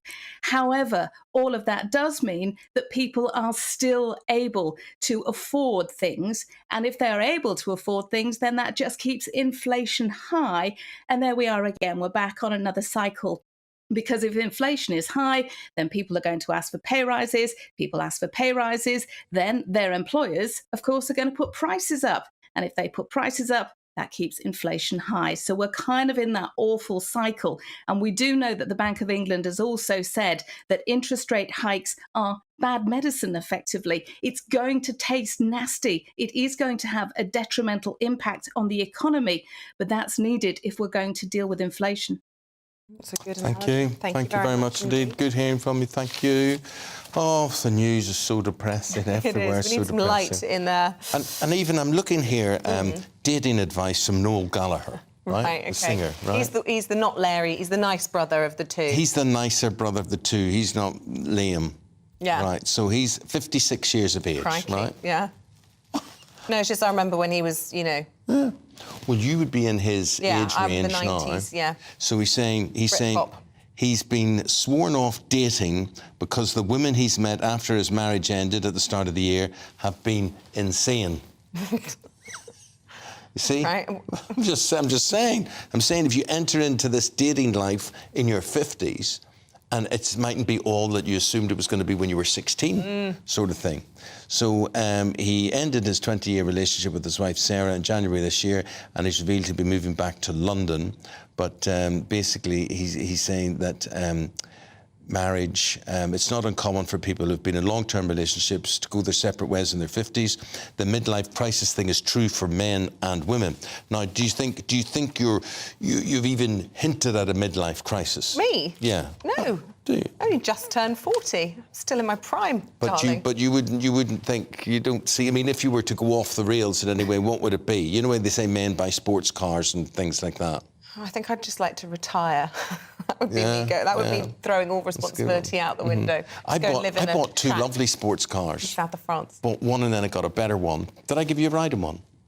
I've been in some of your lovely cars, but none of them sporty. And then I can't drive because we find that funny. Find that funny. I hurt my back. I can't drive. I brought a new car, which I had to hand back, and she finds that funny. Do you know what I find funny? That's insane women that Noel Gallagher's talking about. We're talking later on about passive-aggressive parking. Yes. And I did say to the team this morning, I bet Eamonn is a terrible parker. I can just imagine you, like, taking two parking spaces in your tank. No, I'm glad you've asked me that question. Giggle. That's why. The thing I can't stand is dents in my doors. Yeah, so you need a wide... I think you need space to open the doors of your car. You're a pass-ag parker. Yeah, because there are basically a lot of stupid people out there. There are a lot of stupid people. Like I came today and I was complaining when I pulled up outside the building here. There's a lay-by, right? Yeah. And this car, and he does it every morning. He's some sort of security man or whatever. He comes in and he parks his car right in the middle so that you can't get one car in either side. Yeah. Selfish. You know, when I meet him, I'll send my driver out and say, tell him off. That's the way we'll do it. Oh, dear. Anyway, you gotta laugh. You've got to laugh. 7:15 nearly. The US Department of Homeland Security, and I wonder is Prince Harry laughing at this, right? So today they could decide whether they will release Harry's American visa application. Yeah, you see, he's somebody who likes to bear all, but maybe not in this particular instance. Royal and showbiz reporter Kinsey Schofield broke down the story for us. Heritage Foundation is arguing that if Prince Harry was given special privilege to come into the United States and to live here, that it's proof that the Department of Homeland Security is, not doing their jobs, and they are to blame for the crisis at our borders. I mean, it's a bit of a stretch, but it's a pretty good argument. And that is what the Heritage Foundation is saying, to try to convince this federal judge to ensure that they can have access to Prince Harry's visa application. So today, the judge is going to listen to what the Department of Homeland Security has decided, whether or not they want to release Prince Harry's documentation. Their argument is that they don't have his permission to release it because it's confidential. And if the judge does not like their answer, he could decide to release it because he does feel like it's valuable information for the public. If he's seen to have been lying when he's spoken openly in his own memoirs about drug taking, then he could be accused of fraud, presumably. Absolutely. But, I don't know, with him being so casual and so open and almost irresponsibly gloating about his relationship with drugs, if he'd even lie about it, Isabel. I think we really are looking at a situation where the Biden administration likely gave, cut this guy a break, gave him a favor. And I think that could be really embarrassing for this administration. Indeed. And has it been quite widely covered over in the States, this particular case? It's really not. I don't. With Trump, is the guy. He is the headline. And then we had the recent headlines over the last 24 hours about these potential audio tapes involving Biden in a $5 million, Ukrainian blackmail situation, or insurance, as the individual had referred to it. So some much bigger headlines over in the States right now. I got a view on the Prince Harry situation. So he could actually be thrown out of America because I think it's unlikely. But, well, if it was Joe Bloggs, he could be thrown out of America. But he's not Joe Bloggs, is he? He's the son of the King of England. And he lied about drug use. Or he could have. We don't know. We don't know if he admitted to it in his application form. Well, exactly. Yeah. All to play for. And also, of course, you've got to factor in the fact that they did this application in a huge rush during COVID, because they were trying to get from one mansion in Canada to the one in Montecito quickly as possible before the world shut down. And you just forgot you took those drugs. Exactly. You didn't forget it for your autobiography. What's the difference between an autobiography and a memoir? His book's always called his memoir, Spare. Well, I guess maybe if your life's not complete, I don't know, if you can write an autobiography at 38, do you not have to wait till you're a bit older to do the full... Give me the title. Spare. Yeah. I keep saying spur. Spur. Spur. Yeah, spur. Spur, but it's spare. Spare. Spare. Yeah. See, Isabel, you'll make me a much better person. I'm trying. I will leave here cleansed and my diction will be so much better. That sometimes I kick him under the desk, all sorts. Sometimes she kicks me over the desk as well, it has to be said. 18 minutes past 7 o'clock. A very good morning to you on this Tuesday morning. Let's bring you up to date with the rest of today's top stories. A doctor has warned the NHS will face enormous disruption as junior doctors are set to go on strike later this week. They'll walk off the job for 72 hours from 7 o'clock tomorrow morning in their ongoing dispute over pay. Women's rights groups say there's a desperate need for reform after a mother of three was jailed for an illegal abortion. She was 44-year-old Carla Foster. She was given a 28-month sentence for obtaining abortion tablets to end her pregnancy at around 33 weeks. It was a sea of blue in Manchester last night as City fans took to the streets to celebrate their treble triumph with a victory parade. Rain and the threat of thunderstorms didn't keep thousands of fans away from the city centre to celebrate the milestone. Look at that.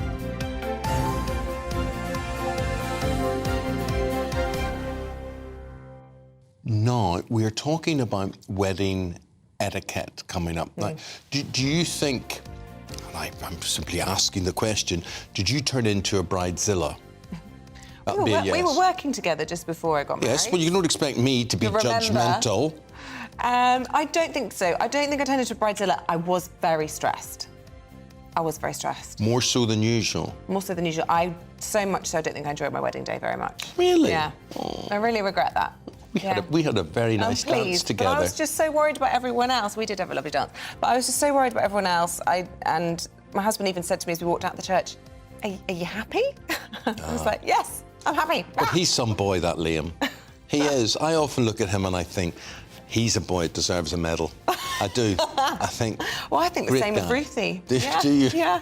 I think she should have an honour. You should try living with her. Likewise. See if you think the same.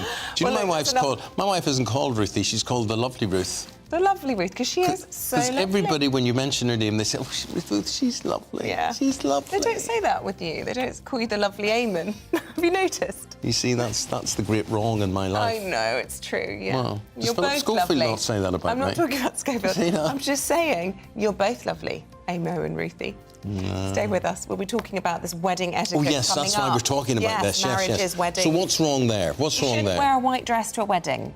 Okay. It's like, putting your tanks on the lawn of the bride. Is that right? Yeah. Okay. Especially if you're mother of the groom. You're going to be the mother-in-law. You need to get a good relationship with the bride. So there are rules to these things. Oh, yeah. And should rules go these days? Should you be allowed to turn up in track shoes? Should you be able to wear trousers? Should you... Well, it's your big day, or is it everybody else's big day? Talking about that after this.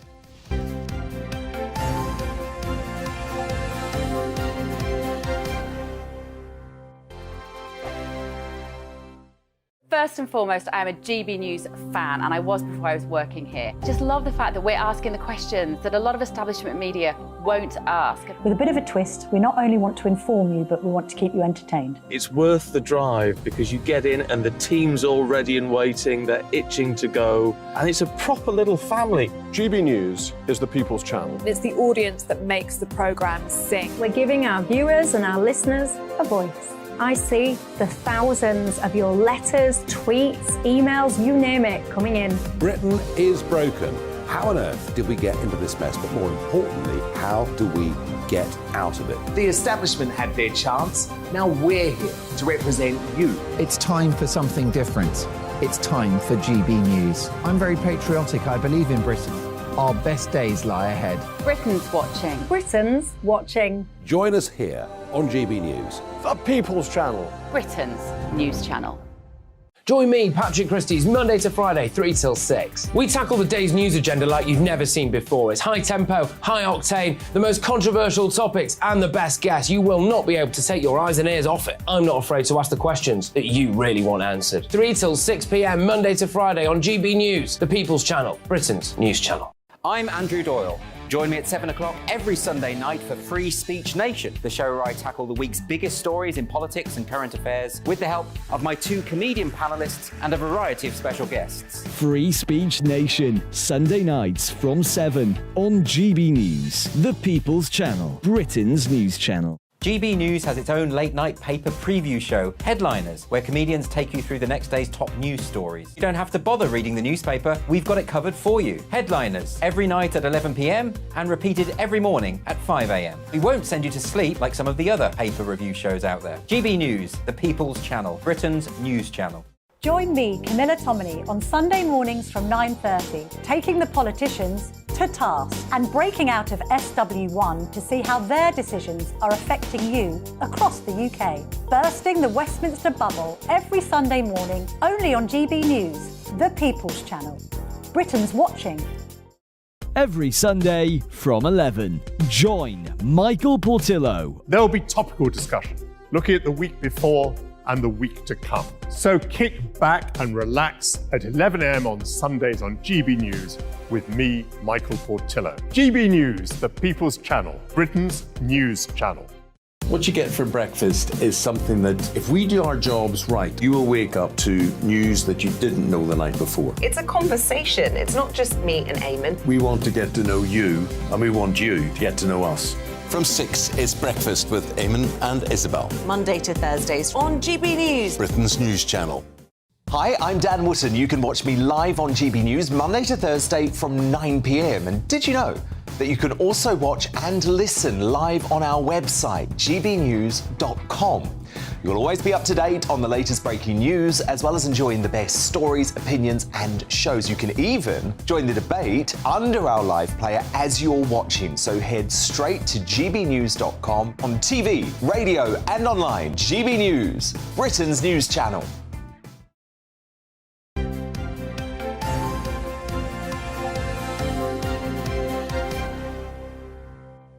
£7. Time's flying. So is. So is this morning. So is. Whizzing past. There we are. Still to come on the programme this morning, we've all had a dispute with a disruptive neighbour, haven't we? 7:45, we'll be asking a professional what's the best way to resolve these issues and how you can de-escalate things when they get ugly. Perhaps some advice for head of the Tories. Oh, it's so awful. I mean, if you're stuck beside someone you don't want to be stuck beside, and life is just a misery, and worse still, you get somebody who's a property developer who comes in and they don't want to invest in the house and whatever. Well, the extreme end of it all is this little girl on the front of the Telegraph when she was shot yesterday in France on the swing by her next-door neighbour. That was a ride. And the older couple were fed up with the building works that the couple were doing, and this poor girl shot. So that's when things get really, really messy. Well, then at 8:20, we'll bring you... I love making you read these ones. What are we doing, Eamonn, at 8:20? Well, look, this is a misrepresentation of what Manchester is. Well, Manchester is red, and you've got a worldwide club, worldwide influence there just down the road. Raining blue, from all of as far that. as I can see. Well, it's raining. It's God showing his displeasure. That's when my mother used to say, when it rains, it's heat. Jesus crying.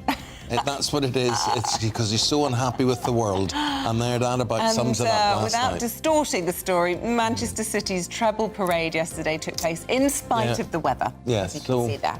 So the noisy neighbours were making a lot of noise last night. Well, bless you. Good. That was very nice. I mean, you were second past the post with a treble, but, there you go. So it has to be a quadruple, really, to do anything. There we go.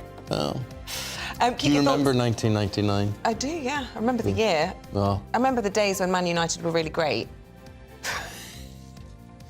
Our day will come again. It will come again. You can join in any of our discussions. Reds, please help me out this morning. You can email gbviews@gbnews.com, or what else can you do? You can tweet at Eamonn Holmes. No, you can't. Or tweet at GB News.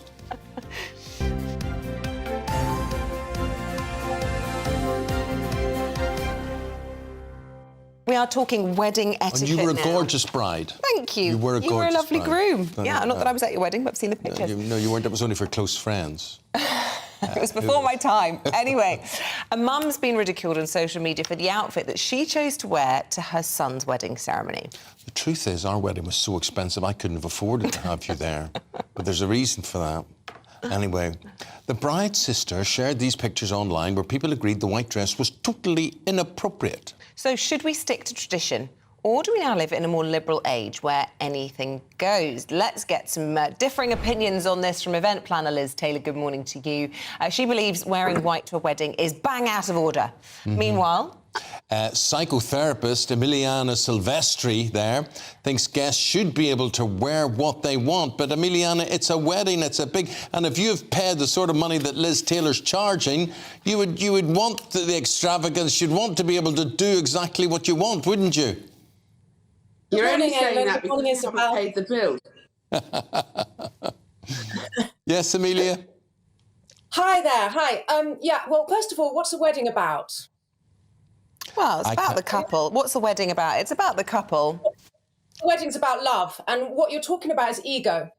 So that's what I'm concerned about. Why is the reason we can't wear a white dress if we're a guest to a wedding? Anyone can tell me why the reason is? Well, because the bride wants all the attention. Can we boost the sound here, please? I can't hear anything. And put it in my ear or something. Yeah.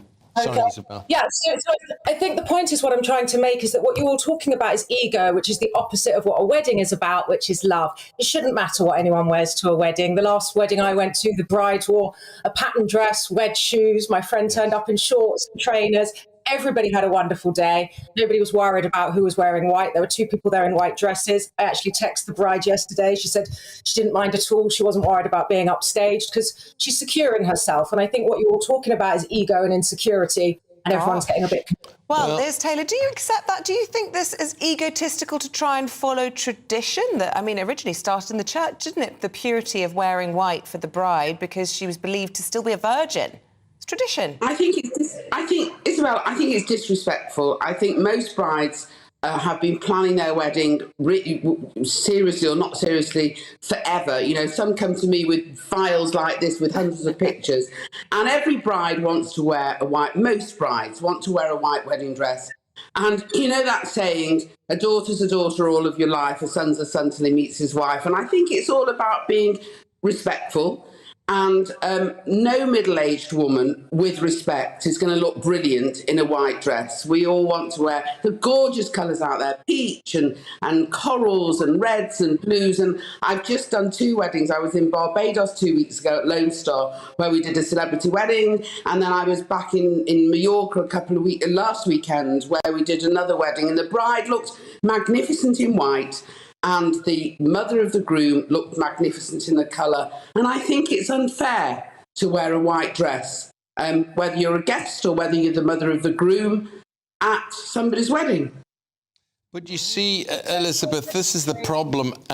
You know, as a man, most men wouldn't be aware of rules or what. You know, I never see engagement rings. People come with engagement rings and I never see, but yet women will see an engagement ring straight away. A ring, yeah. Well, yeah, I don't really see... First of all, I don't really understand why you say middle-aged women can't wear white dresses. I'm not sure what that's about. I think any age woman can wear any dress she wants. But I think the point here is that if somebody wants to wear a white dress to a wedding, I don't understand why it's hurting the bride. Can you tell me why it's hurting the bride?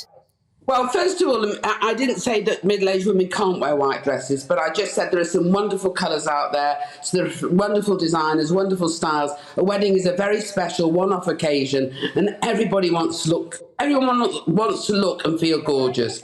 And I don't think it's necessary to wear white.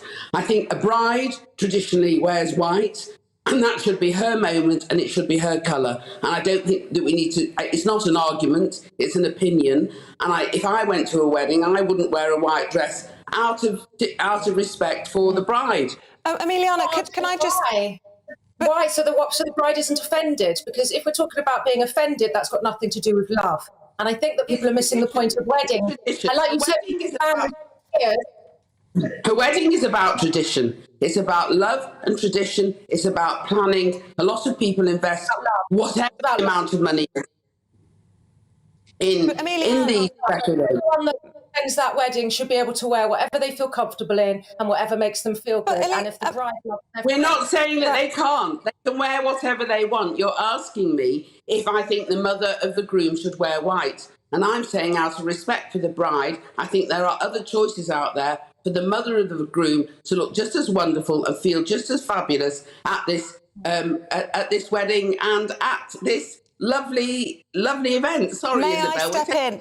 No, it's fine. We love a row. I just want to ask you, Emiliana, when you talk about it being the ego potentially of the bride, saying no one else can wear white, is it not the ego of the mother to say, I'm wearing white at my daughter-in-law's wedding? Should she not be putting her ego aside and saying, I want a relationship, let me just finish if I may, I want a relationship with my new daughter-in-law. I don't want to alienate her from the outset. So perhaps it would be nice to defer to her on her big day. It's possible that the mother of this lady didn't know that she was wearing a white dress that was offensive. It's possible she didn't know that this was offensive. Yeah. If she did it deliberately, that's a different conversation of why she tried to upset this lady, the bride. But if she was doing this innocently and now she's been attacked online for wearing a dress that were no mean intentions, I think that's really unnecessary and unkind. Yeah. And my point I'm trying to make is weddings become about the bride and we mustn't upset the bride, and it all becomes about this ego, and it's acceptable for the bride to have whatever she wants, and the 200 people that actually spend a lot of money to get to these weddings and take a lot of time out of them, find childcare and all this kind of stuff that people have to find. Why can't they just wear what they want and have a lovely day? And this is about love. It's not about she's wearing that and she's wearing that. It's about love and friendship. And that's the only thing weddings should be about. And until we start questioning, why can't we do this? Or what, we're not thinking about what weddings are actually about, which is just everybody being together to celebrate two people finding each other. That's it. Elizabeth, Emiliana feels very strongly about this, partly because she's getting married later this year, which we'll talk about shortly. But it must be very, very stressful for you. In many ways, you're like a counsellor or something, that people offload all their gripes and grievances to you. Oh, you I bet absorb you were a that. nightmare.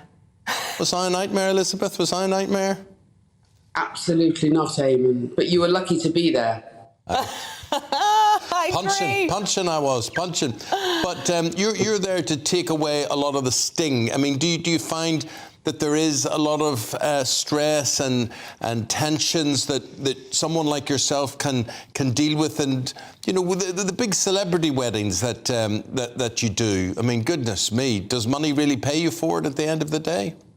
No, probably not. And as you know, Eamonn, I've been in this business since 1986. You were talking about autobiographies before, and Isabel, he wrote the foreword to my biography during lockdown, which has got all the bits and pieces in it. But it's not about money. This conversation that we're having is not about money. It's not about stress. Some people choose to use a planner because they want somebody else to have the responsibility. They want someone else to take the stress and strain, and they want somebody to bring their vision to life. They say, this is what I'd like, how do I do it? And it's big business. But this is about, and as Emiliana said, and I think probably now I won't be asked to do her wedding after this interview on GBNews. I don't think you should be using it. But as she said at the very beginning, it's about love. And it's about respect. And wherever you travel, you are being entertained by a host and hostess who are paying for the wedding, whether it be the parents, whoever's paying for the wedding. And I just think it's about being considerate. A bride's dress, and you may not be getting married in white, Emiliana, I don't know, but a bride's dress is white. People spend months and months and months going out looking for a dress. Well, let's hear what Emiliana is going to be married in, and what your plans are, what your stresses are, and when is it going to be, Emiliana? I don't have any stresses because I don't think that stress and wedding goes together. I would absolutely ask this wonderful lady to prepare my wedding if I want a big lavish wedding. Absolutely. It's just not what I need, because for me, a wedding day isn't about the day. It's about the rest of my life and just having a good time with my friends. I'm getting married in trainers. My partner might wear shorts. He doesn't know. And it's all very relaxed and chilled. And a lot of the weddings I go to are like that. And I just don't see why it's a big deal. I actually had a family friend when I was growing up who the son was getting married, and the female family wanted all the males of that side to wear light grey suits. But the grandfather had incontinent and wasn't able to wear a light grey suit for that reason. So they asked if they could go darker. The bride and that family said no. My friends didn't go to the wedding and didn't see their son ever again until actually the lady was on her deathbed 20, 30 years later. And it actually ended the relationship, and nobody went to the wedding. And it was really, really sad. And I think that weddings shouldn't have all this stress related to them about who's going to wear what. I think everybody should be free. You have a happy one. You have a happy and long one. I hope it goes very, very well for you. Could have been worse, Liz. They could have been wearing light blue suits, I suppose. Yeah. I know. I was there in 1999. I did the party in Moscow. I hope you're not doing any blue parties at the minute, are you? As if I would share this on national television. As if you would. I know. Always a red. Thank you very much, Liz. Thank you, Emiliana, as well. And I just have to say very quickly, my mother-in-law's just got in touch, who, by the way, Sharon, wore a lovely silver dress to our wedding. No one, exclamation mark, should ever wear white to a wedding. I presume besides the bride. But, you know, we have a great friendship and relationship, and she looked fantastic. Sharon's was very, white. It was. I never said anything of the sort. It was silver, and it was beautiful. She looked wonderful. Anyway, thank you, Sharon. Always look wonderful, Sharon. There we go. Right, stay with us. We're going to go through the papers in just a moment. There's lots of outrage from MPs and campaigners. This is over a quite serious story, actually. A mother of three jailed yesterday for having an abortion after the legal cut-off. We're going to go through the papers discussing that and the rest of the day's news with Andy Jones and Claire Pissell next.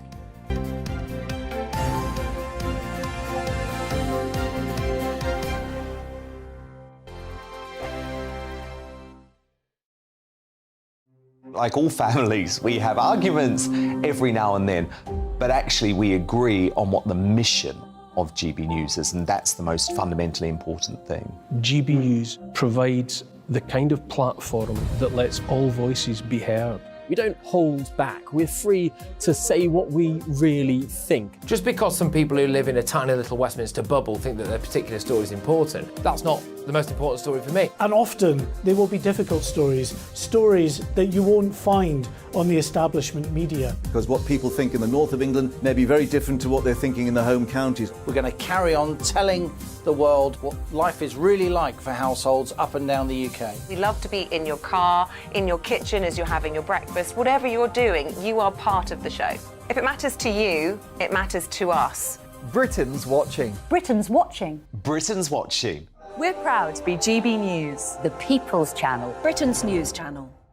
Monday to Thursday, 9 p.m. till 11 p.m. Join me, Dan Wootton. I'll bring you the sharpest takes and hottest debates. Do you not believe in prison? I don't believe in prison. I'm completely stunned. I guarantee you there'll be no spin, no bias, no censorship. I actually was personally quite offended by it. And no reason to go to bed. So I guess they've always been quite woke. That's Dan Wootton tonight on TV, radio and online. Monday to Thursday from 9 p.m. till 11 p.m. on GB News. The People's Channel. Britain's news channel. In a world of dull and predictable radio and TV shows. Oh, hi. On Mark Dolan tonight, we've got big guests. We drill into the big stories of the day. The show adds up to a brilliant listening and viewing experience. Mark Dolan Tonight is the most entertaining current affairs show ever, and that's a fact. That's Mark Dolan Tonight, Fridays from 8, Saturday and Sunday from 9. Only on GB News, the People's Channel, Britain's news channel.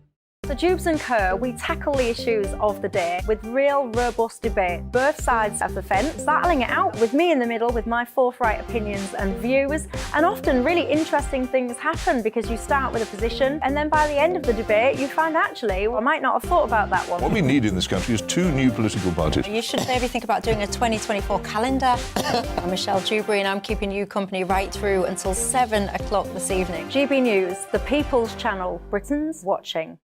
Westminster is going around in ever-decreasing circles, followed by the media. Britain is broken.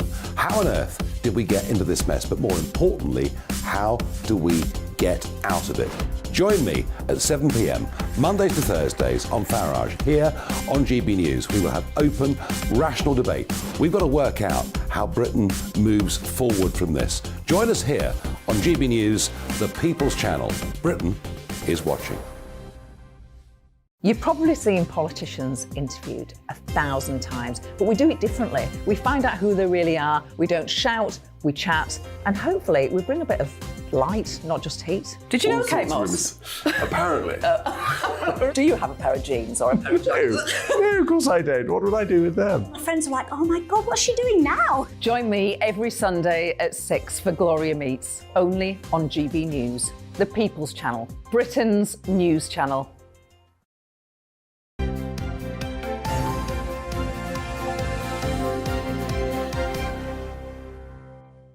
Welcome back. Let's go inside the papers again today with the writer and journalist Andy Jones and the former Conservative advisor Claire Pearsall.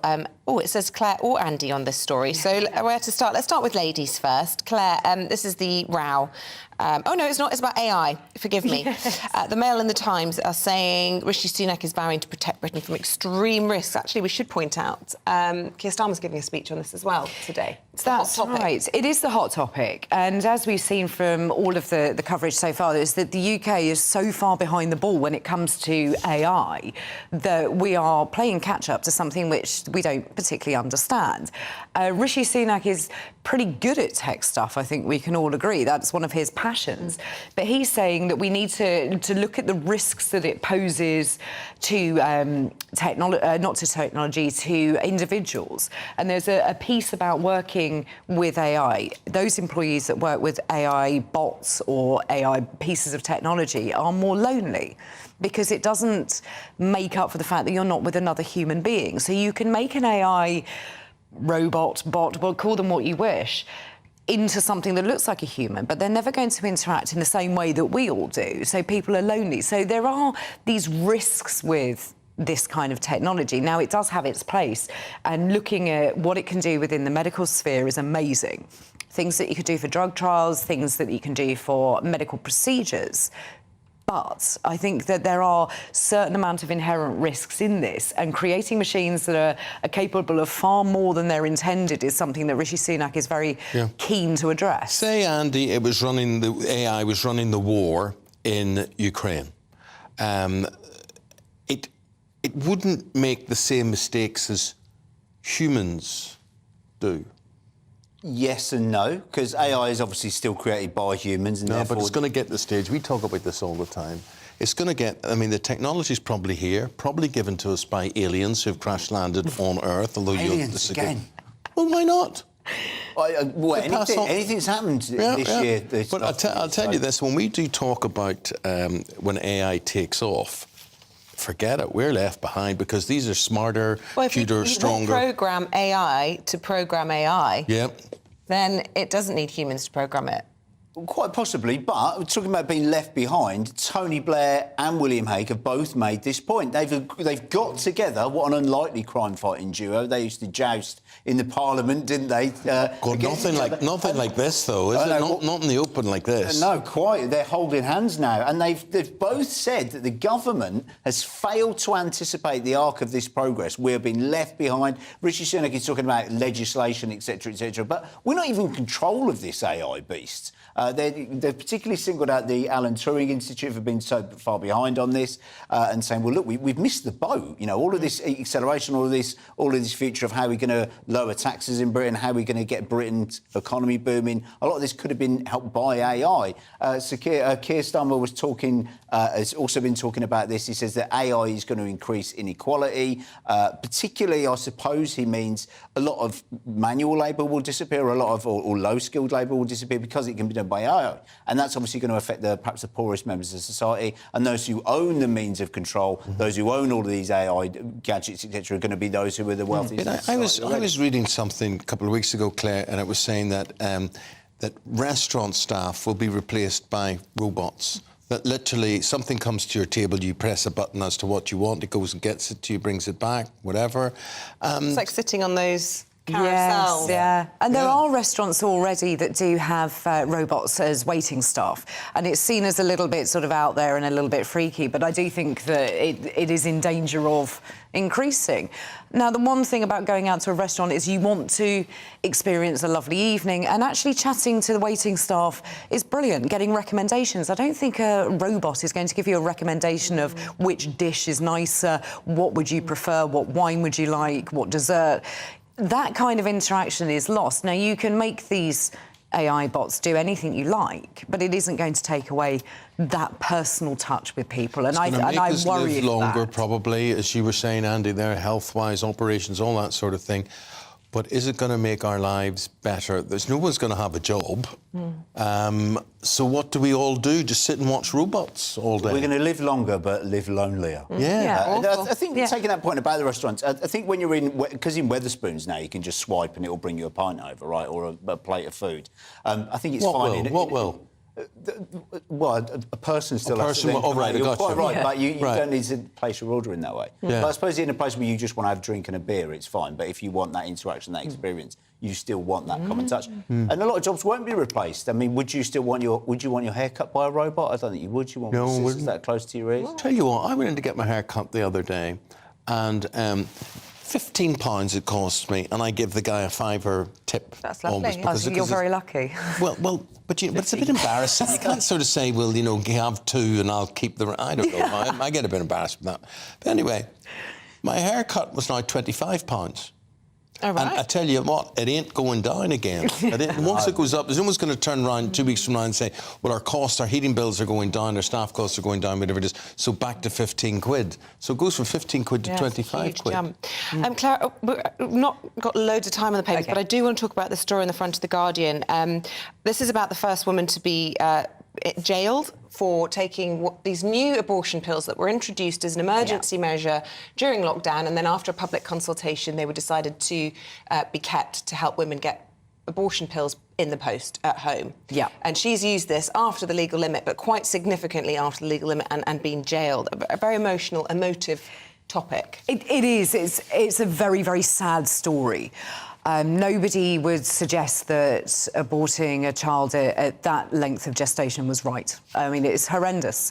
And I do feel incredibly sad for that life. I feel incredibly sad for the lady, because I think we don't offer enough support to women as a whole. And we're relying on an ancient piece of legislation from somewhere in the 1800s looking after women's health, and that has to change. Parliament now has to look at this. I think that we need to support women a lot better, and I just think this is a really sad story all the way around. But Claire, going back to our AI story, you could see cases like that going before a court, and the court being AI regulated, and it'll be like VAR. It'll be, you know, you either crossed the line or you didn't, right, wrong. There's no room for emotion. Yeah. But unfortunately, the judge in this case, even though he had sympathy, still had to use the rule of law. So you aren't getting the compassion side of a judgment there, because they have to abide by the law, and that's what the judiciary is for. I think it's the law that we need to look at. I think telemedicine was a great advance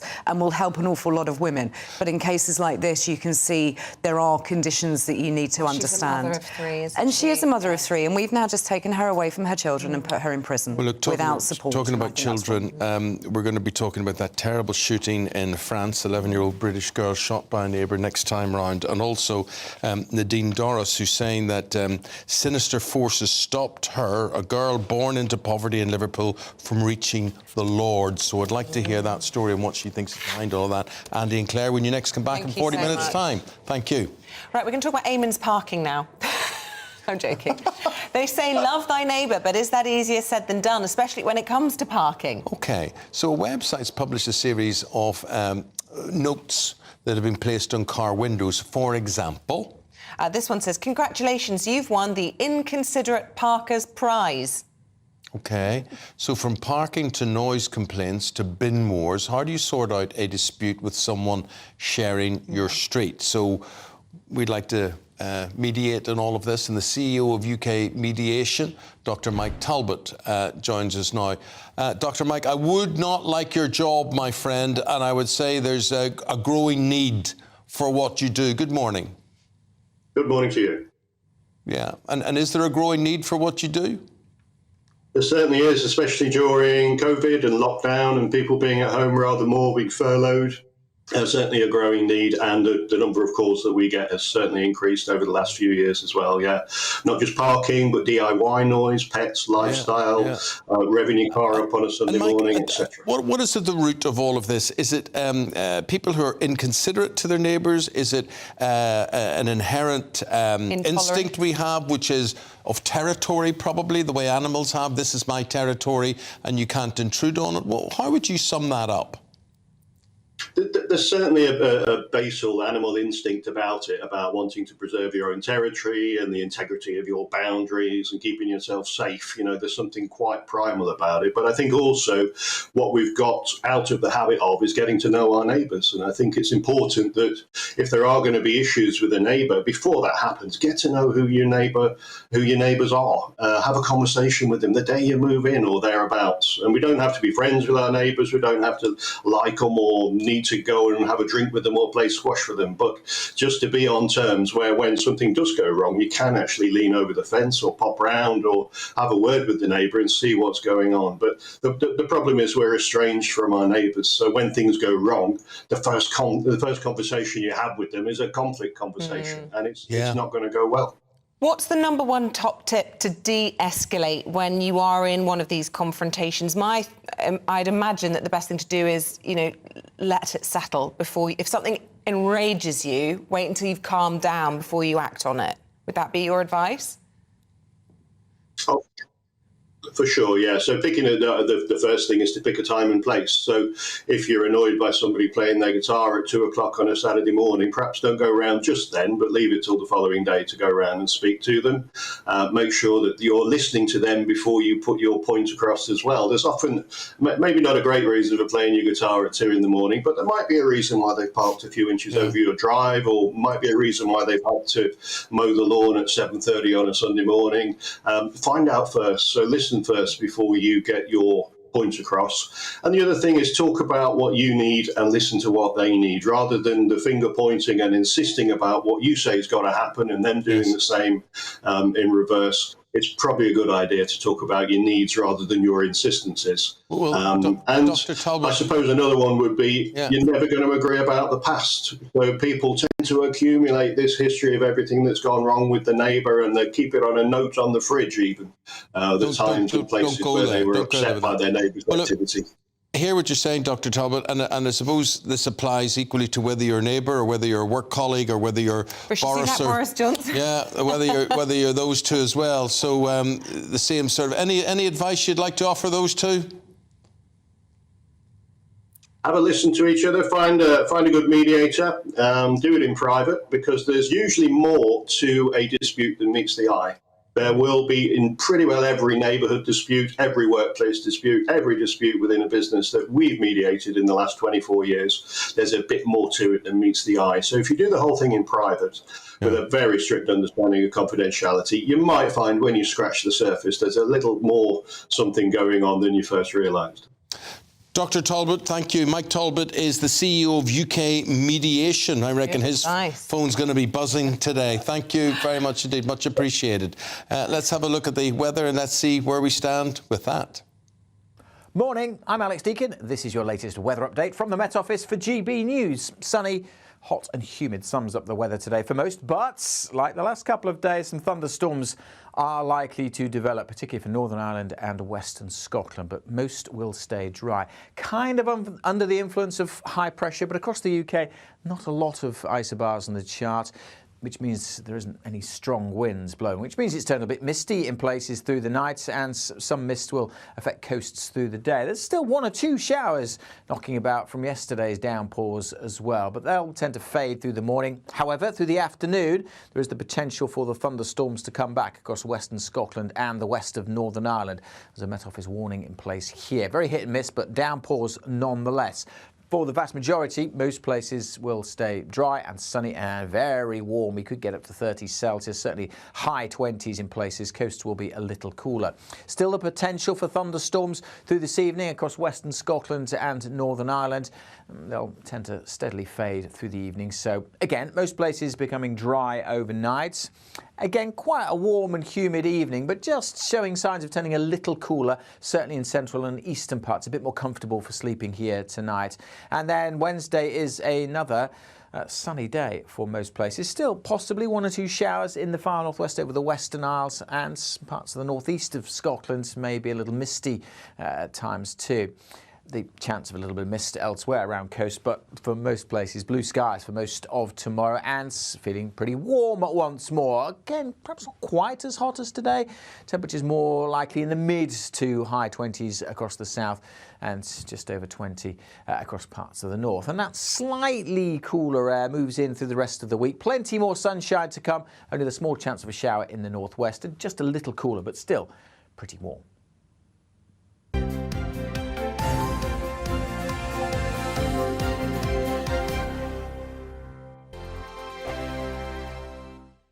First and foremost, I'm a GB News fan, and I was before I was working here. Just love the fact that we're asking the questions that a lot of establishment media won't ask. With a bit of a twist, we not only want to inform you, but we want to keep you entertained. It's worth the drive because you get in and the team's all ready and waiting, they're itching to go, and it's a proper little family. GB News is the people's channel. It's the audience that makes the programme sing. We're giving our viewers and our listeners a voice. I see the thousands of your letters, tweets, emails, you name it, coming in. Britain is broken. How on earth did we get into this mess? But more importantly, how do we get out of it? The establishment had their chance. Now we're here to represent you. It's time for something different. It's time for GB News. I'm very patriotic. I believe in Britain. Our best days lie ahead. Britain's watching. Britain's watching. Join us here on GB News. The people's channel. Britain's news channel. Join me, Patrick Christie's, Monday to Friday, 3 till 6. We tackle the day's news agenda like you've never seen before. It's high tempo, high octane, the most controversial topics, and the best guests. You will not be able to take your eyes and ears off it. I'm not afraid to ask the questions that you really want answered. 3 till 6 p.m, Monday to Friday on GB News, the People's Channel, Britain's news channel. I'm Andrew Doyle. Join me at 7 o'clock every Sunday night for Free Speech Nation, the show where I tackle the week's biggest stories in politics and current affairs with the help of my 2 comedian panellists and a variety of special guests. Free Speech Nation, Sunday nights from 7 on GB News, the People's Channel, Britain's news channel. GB News has its own late-night paper preview show, Headliners, where comedians take you through the next day's top news stories. You don't have to bother reading the newspaper, we've got it covered for you. Headliners, every night at 11 p.m. and repeated every morning at 5 a.m. We won't send you to sleep like some of the other paper review shows out there. GB News, the People's Channel, Britain's news channel. Join me, Camilla Tominey, on Sunday mornings from 9:30, taking the politicians to task and breaking out of SW1 to see how their decisions are affecting you across the UK. Bursting the Westminster bubble every Sunday morning, only on GB News, the People's Channel. Britain's watching. Every Sunday from 11, join Michael Portillo. There will be topical discussion, looking at the week before and the week to come. So kick back and relax at 11 a.m. on Sundays on GB News with me, Michael Portillo. GB News, the People's Channel, Britain's news channel. What you get for breakfast is something that, if we do our jobs right, you will wake up to news that you didn't know the night before. It's a conversation. It's not just me and Eamonn. We want to get to know you, and we want you to get to know us. From 6, it's Breakfast with Eamonn and Isabel. Monday to Thursdays on GB News, Britain's news channel. Hi, I'm Dan Wootton. You can watch me live on GB News Monday to Thursday from 9 p.m. And did you know that you can also watch and listen live on our website, gbnews.com? You'll always be up to date on the latest breaking news, as well as enjoying the best stories, opinions and shows. You can even join the debate under our live player as you're watching. So head straight to gbnews.com on TV, radio and online. GB News, Britain's news channel.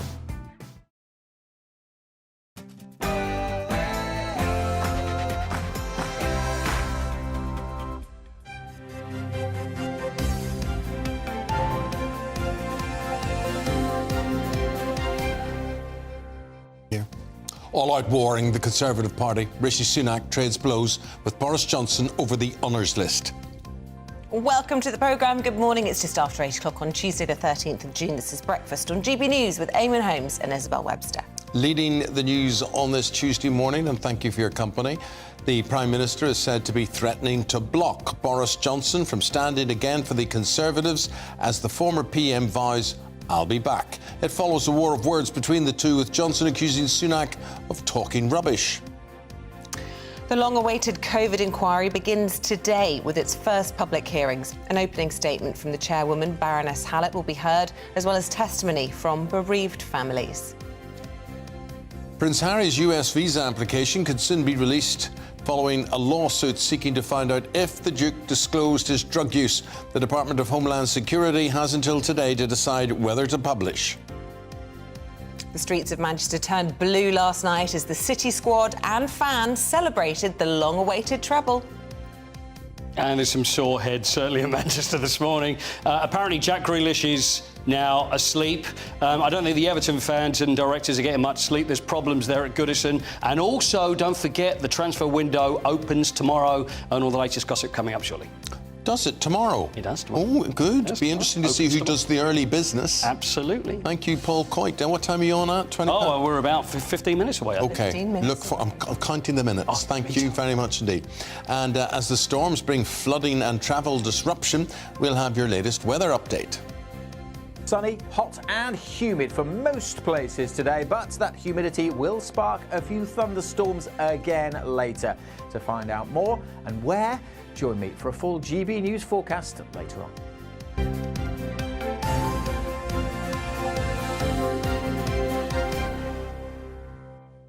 So our top story this morning is that the Prime Minister, Rishi Sunak, is said to be considering blocking Boris Johnson from standing again as an MP as the escalation of the row between the two grows. Well, it follows a declaration from the former Prime Minister that he will return to frontline politics, once again quoting Arnold Schwarzenegger's famous line, "I'll be back." Well, he also accused Sunak of talking rubbish following claims that Johnson tried to overturn due process with his honours list. Well, let's get the assessment on all of this from our political editor, Darren McCaffrey. Good morning to you, Darren. Look, we were trying to think of any similar fallout between a current Prime Minister and his predecessor in the same sort of level of vitriol. I mean, it was quite shocking to hear what Rishi came out and said yesterday, and rebuffed by Boris Johnson. Do you think they could draw a line, or is this just going to keep going?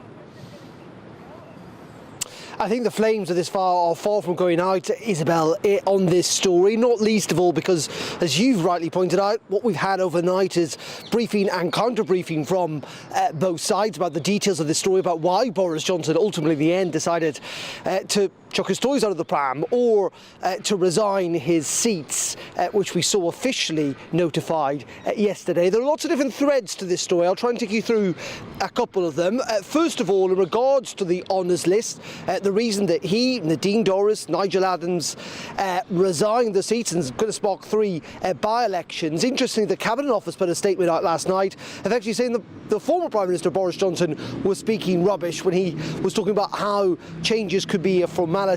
The Cabinet Office said that number 10 and the House of Lords' Appointments Committee were not allowed to speak to candidates or potential candidates, that it has to be free from influence and total impartiality. This follows Nadine Dorries appearing on TV last night, in which she claimed that the Prime Minister and one of his senior aides, who she branded as posh boys, had blocked her appointment because she was a girl born in poverty from Liverpool from reaching the House of Lords.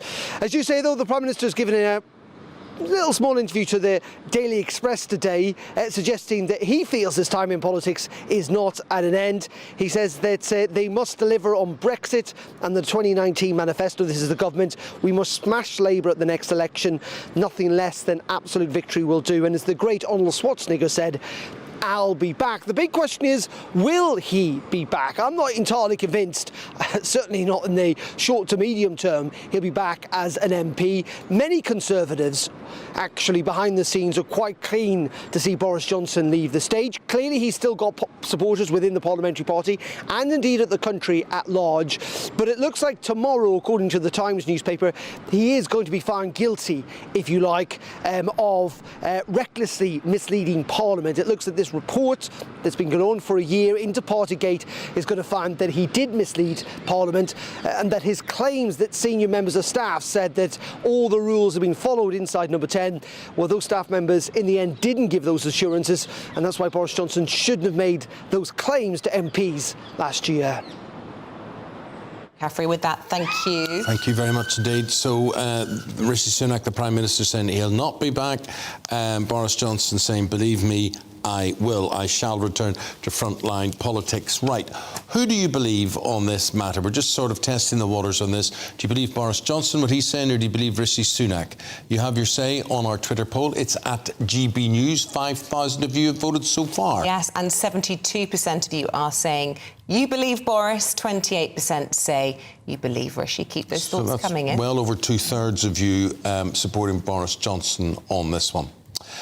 The US Department of Homeland Security has until today to decide whether they will release Prince Harry's American visa application. Yes, the think tank Heritage Foundation says the application is of immense public interest in light of the Duke of Sussex's confessions of illicit drug use. Well, let's now speak to human rights lawyer David Haig on this one. David, what are the chances of these details being revealed? I think, well, already they've applied to various other departments which have rejected them, and so I think this is one of the remaining kind of departments that hasn't yet. They've said they've not made up their mind whether or not they will disclose these details, and obviously the hearing today, the judge has given them a period of time until today to make that decision. So I think it unlikely for various reasons, but I suppose we'll see in a few hours. Unlikely because he could be found to have been given special treatment, and that doesn't go down well. Yeah, I think, but bearing in mind, like I said, that some of the other departments already said no, so it looks unusual that they would do this. And as you said, Isabel, it will create a rather sticky situation for them, I imagine. But obviously that's something that we would hope wouldn't go into the US judiciary, though, so I guess we'll see. But it's certainly a very, very concerning situation. And David, if it were to go against him, if the details were to be released and if they were found not to be favourable, what are the options that could happen to the Prince? Well, I mean, technically, it could be very, very serious. I mean, one of the interesting things is whether or not he still has a diplomatic passport and whether or not he's exempt from any breaches of laws in various countries. And that's something that we as Brits, I think, need to look into. But it could be a very serious thing. It's effectively perjury. If he's obtained a visa knowingly lying, then that's perjury, and that's a criminal offence. And do we know of any other instances of high-profile people who've been denied visas or access to the States because of drug use? Yeah, I think it was about 10 years ago. I think we all remember Nigella Lawson when she was involved in the dispute with her former husband, who admitted taking drugs, I think cocaine from memory. And she was initially denied entry, I believe, at the airport, and then later on was invited to apply through the embassy and did that. And obviously has been to the US since. And there's others. We all remember, I'm sure, Amy Winehouse. So there are, there is a track record of people being denied and allowed, and people taking drugs going into the US, obviously. But obviously, in terms of Harry's case, it's become very, very high profile. And one would imagine that if he has lied on those visa documents, why that wasn't picked up when the book was published. Okay.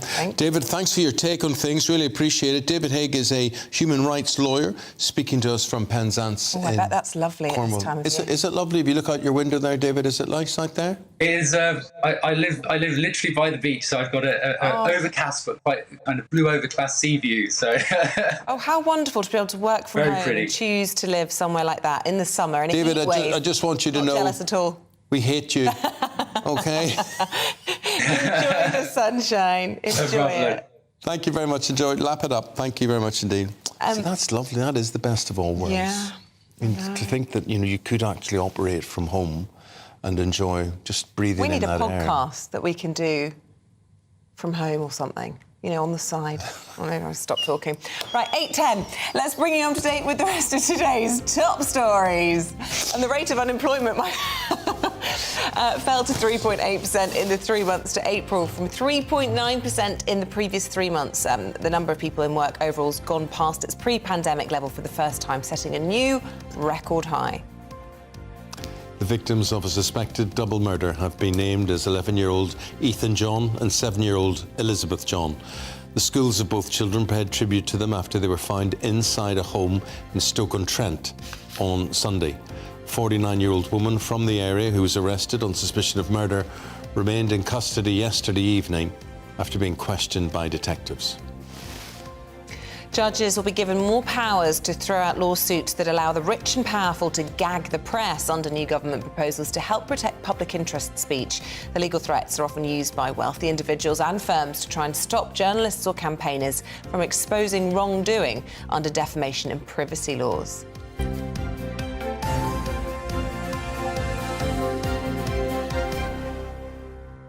If you did a podcast, it would all be about football, wouldn't it? No. I'm doing a podcast today on dogs. Ah, is that with Jack D?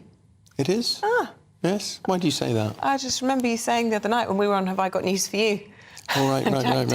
It's with Sean Walsh. I think it's Sean's podcast, and Jack comes on it. But so I could wax lyrical about that. There's all sorts of things. I could talk about the countryside.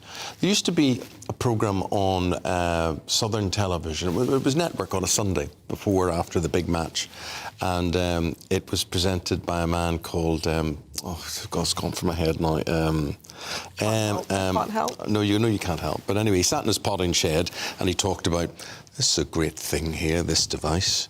This is used for skinning the bark of trees. And you never knew this. Then you suddenly would find out there's Jack Hargreaves, that was his name. Ah, there you go. And basically, it was just like showing city people about the countryside. And that's why I like Sundays. I like sitting watching Country File on a Sunday.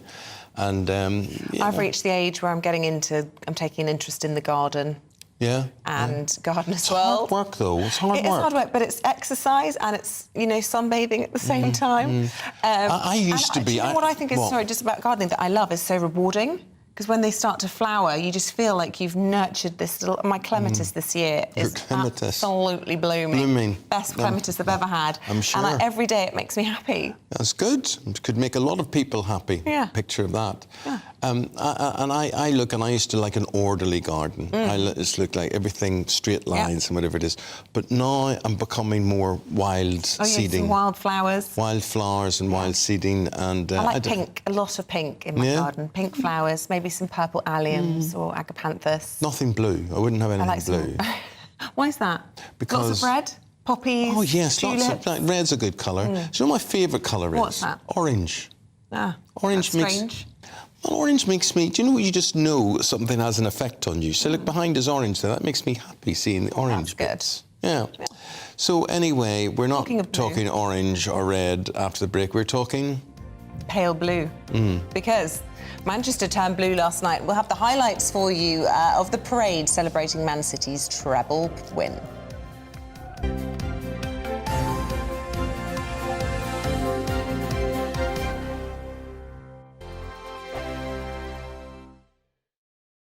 Like all families, we have arguments every now and then, but actually we agree on what the mission of GB News is, and that's the most fundamentally important thing. GB News provides the kind of platform that lets all voices be heard. We don't hold back. We're free to say what we really think. Just because some people who live in a tiny little Westminster bubble think that their particular story is important, that's not the most important story for me. And often they will be difficult stories, stories that you won't find on the establishment media. Because what people think in the north of England may be very different to what they're thinking in the home counties. We're going to carry on telling the world what life is really like for households up and down the UK. We love to be in your car, in your kitchen as you're having your breakfast. Whatever you're doing, you are part of the show.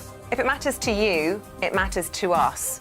Britain's watching. Britain's watching. Britain's watching. We're proud to be GB News, The People's Channel. Britain's news channel. Monday to Thursday, 9 p.m. till 11 p.m. Join me, Dan Wootton. I'll bring you the sharpest takes and hottest debates. Do you not believe in prison? I don't believe in prisons. I'm completely stunned. I guarantee you there'll be no spin, no bias, no censorship. I actually was personally quite offended by it. And no reason to go to bed. So I guess they've always been quite woke. That's Dan Wootton tonight on TV, radio and online. Monday to Thursday from 9 p.m. till 11 p.m. on GB News. The People's Channel. Britain's news channel. In a world of dull and predictable radio and TV shows. Oh, hi. On Mark Dolan tonight, we've got big guests. We drill into the big stories of the day. The show adds up to a brilliant listening and viewing experience. Mark Dolan Tonight is the most entertaining current affairs show ever, and that's a fact. That's Mark Dolan Tonight, Fridays from 8, Saturday and Sunday from 9. Only on GB News, the People's Channel, Britain's news channel. So Jubes and Kerr, we tackle the issues of the day with real robust debate, both sides of the fence, battling it out with me in the middle with my forthright opinions and views. And often really interesting things happen because you start with a position and then by the end of the debate you find actually, well, I might not have thought about that one. What we need in this country is two new political parties. You should maybe think about doing a 2024 calendar. I'm Michelle Dewberry and I'm keeping you company right through until 7 o'clock this evening. GB News, the People's Channel, Britain's watching. Westminster is going around in ever-decreasing circles, followed by the media. Britain is broken. How on earth did we get into this mess? But more importantly, how do we get out of it? Join me at 7 p.m, Mondays to Thursdays on Farage, here on GB News. We will have open, rational debate. We've got to work out how Britain moves forward from this. Join us here on GB News, the People's Channel. Britain is watching. You've probably seen politicians interviewed 1,000 times, but we do it differently. We find out who they really are, we don't shout, we chat, and hopefully we bring a bit of light, not just heat. Did you know Kate Moss? Apparently. Do you have a pair of jeans or a pair of jeans? No, of course I don't. What would I do with them? My friends are like, oh my God, what's she doing now? Join me every Sunday at 6 for Gloria Meets, only on GB News, the People's Channel, Britain's news channel.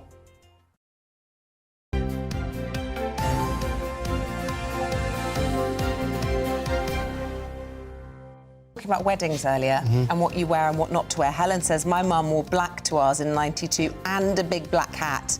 And we had black wedding cars. Crikey, was she sad about the wedding, maybe?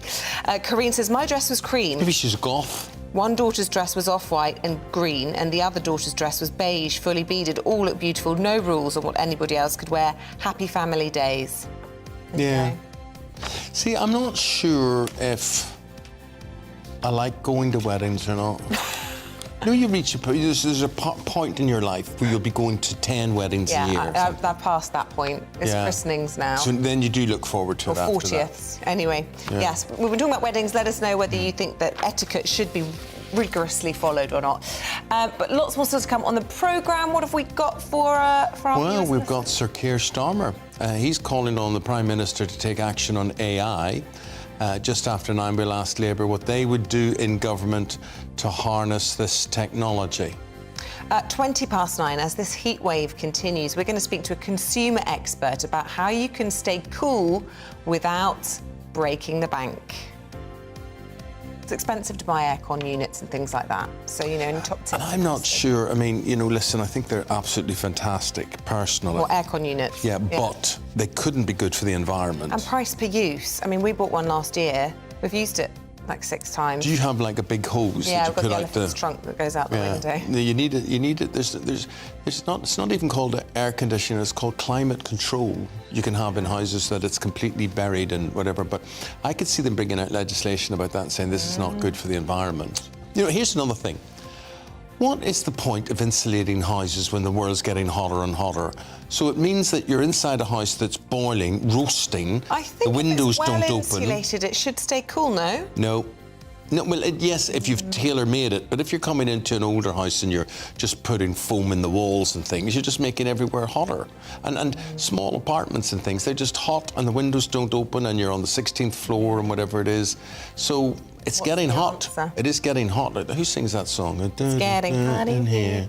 Anyway. Nelly. Yeah, Okay. not Nelly Furtado. Anyway, let us know your Nelly the elephant. I don't know his surname, it's just Nelly. No. It's like a gangster with a plaster. GBViews at gbnews.com. Oh, there's my mic.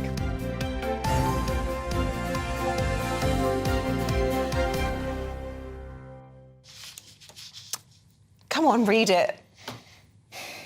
After winning the league, the FA Cup, and now the Champions League, as if... Anyway, Manchester City have attained one of the most difficult feats in football, the iconic treble. Fortunately, they are the second team to do that, so it's only the first one that counts. And our reporter, Sophie Reaper, was soaking up the rain as God showed his displeasure over Manchester last night. With 3 titles under their belts,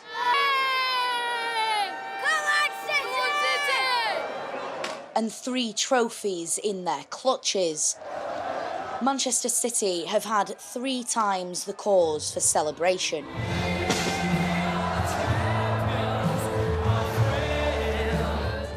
It's eluded them for years, the treble that had only ever been achieved in English football by their arch rivals Manchester United back in 1999. But after beating Inter Milan to snatch their first ever victory in the Champions League, Man City will now join United in the history books. Champions, champions, As their victory parade made its way through Manchester, thousands upon thousands of fans lined the streets to try and catch a glimpse of Pep and the players that made their dreams come true. I have suffered so long under Manchester United. When they were winning the treble, we were losing at home to Port Vale in the old 3rd Division. We are the most loyal supporters on planet Earth. If you're blue through and through. We're a community club. We love our players, the players love us. We are just incredibly proud of this team and we always will be, no matter what. It's just everything. I've been a lifelong fan. I started in 1970 and I was a boy of 8, so yeah, I've seen the whole journey now. Well, the weather may have taken a turn for the worse here in Manchester, but the party is just getting started. Here they are, the open-topped buses beginning their victory parade around Manchester city centre. Pep Guardiola and his Golden City squad For them this season, it's been all about the silverware, meaning that for now at least, Manchester is well and truly blue. Sophie Reaper, GB News. It would be such a shame if it was all negated, if those financial irregularities were all proved to be true. It would be such a shame. But let's not taint that. Paul Coyte joins us now. And what is that? What that guy just said about... we just had an email in from Lawrence Stead. He says, the programme you were referring to a moment ago was called Out of Town with Jack Hargreaves. It was. He says, absolutely love your show of a morning. Great chemistry. And they're going to remake it, and it's going to be called Out of Luck with Paul Coyte.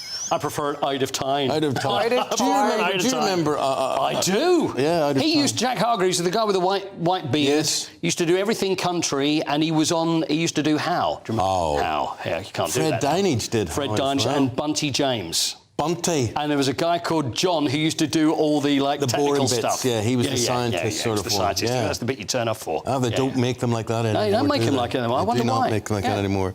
My friend, OK, so let's talk about City. Yes.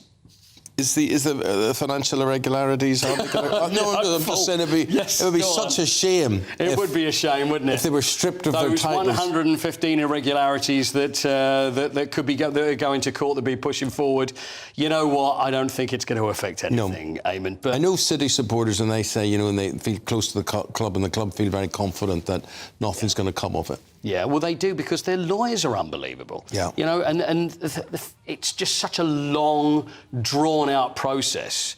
And it seems to be that everybody wants to skirt around the issue and go, is there any truth in it? No, the club says it's fine. OK, that's good enough for me. Do you know what you're going to do? But when you look at exceptional players making an exceptional season for so many clubs, Haaland, what a man. What a man, he's a child. I mean, he's 21 years of age. Now, I'm going to wonder, Eamonn, and it might be controversial for Man City fans, but I actually do wonder how long he's going to be there for. He's only just come in. Where would he go? He's very young. I think Real Madrid. I think the dream would be to go to Real Madrid. He's already been to Manchester City. He's come to Manchester City and won everything.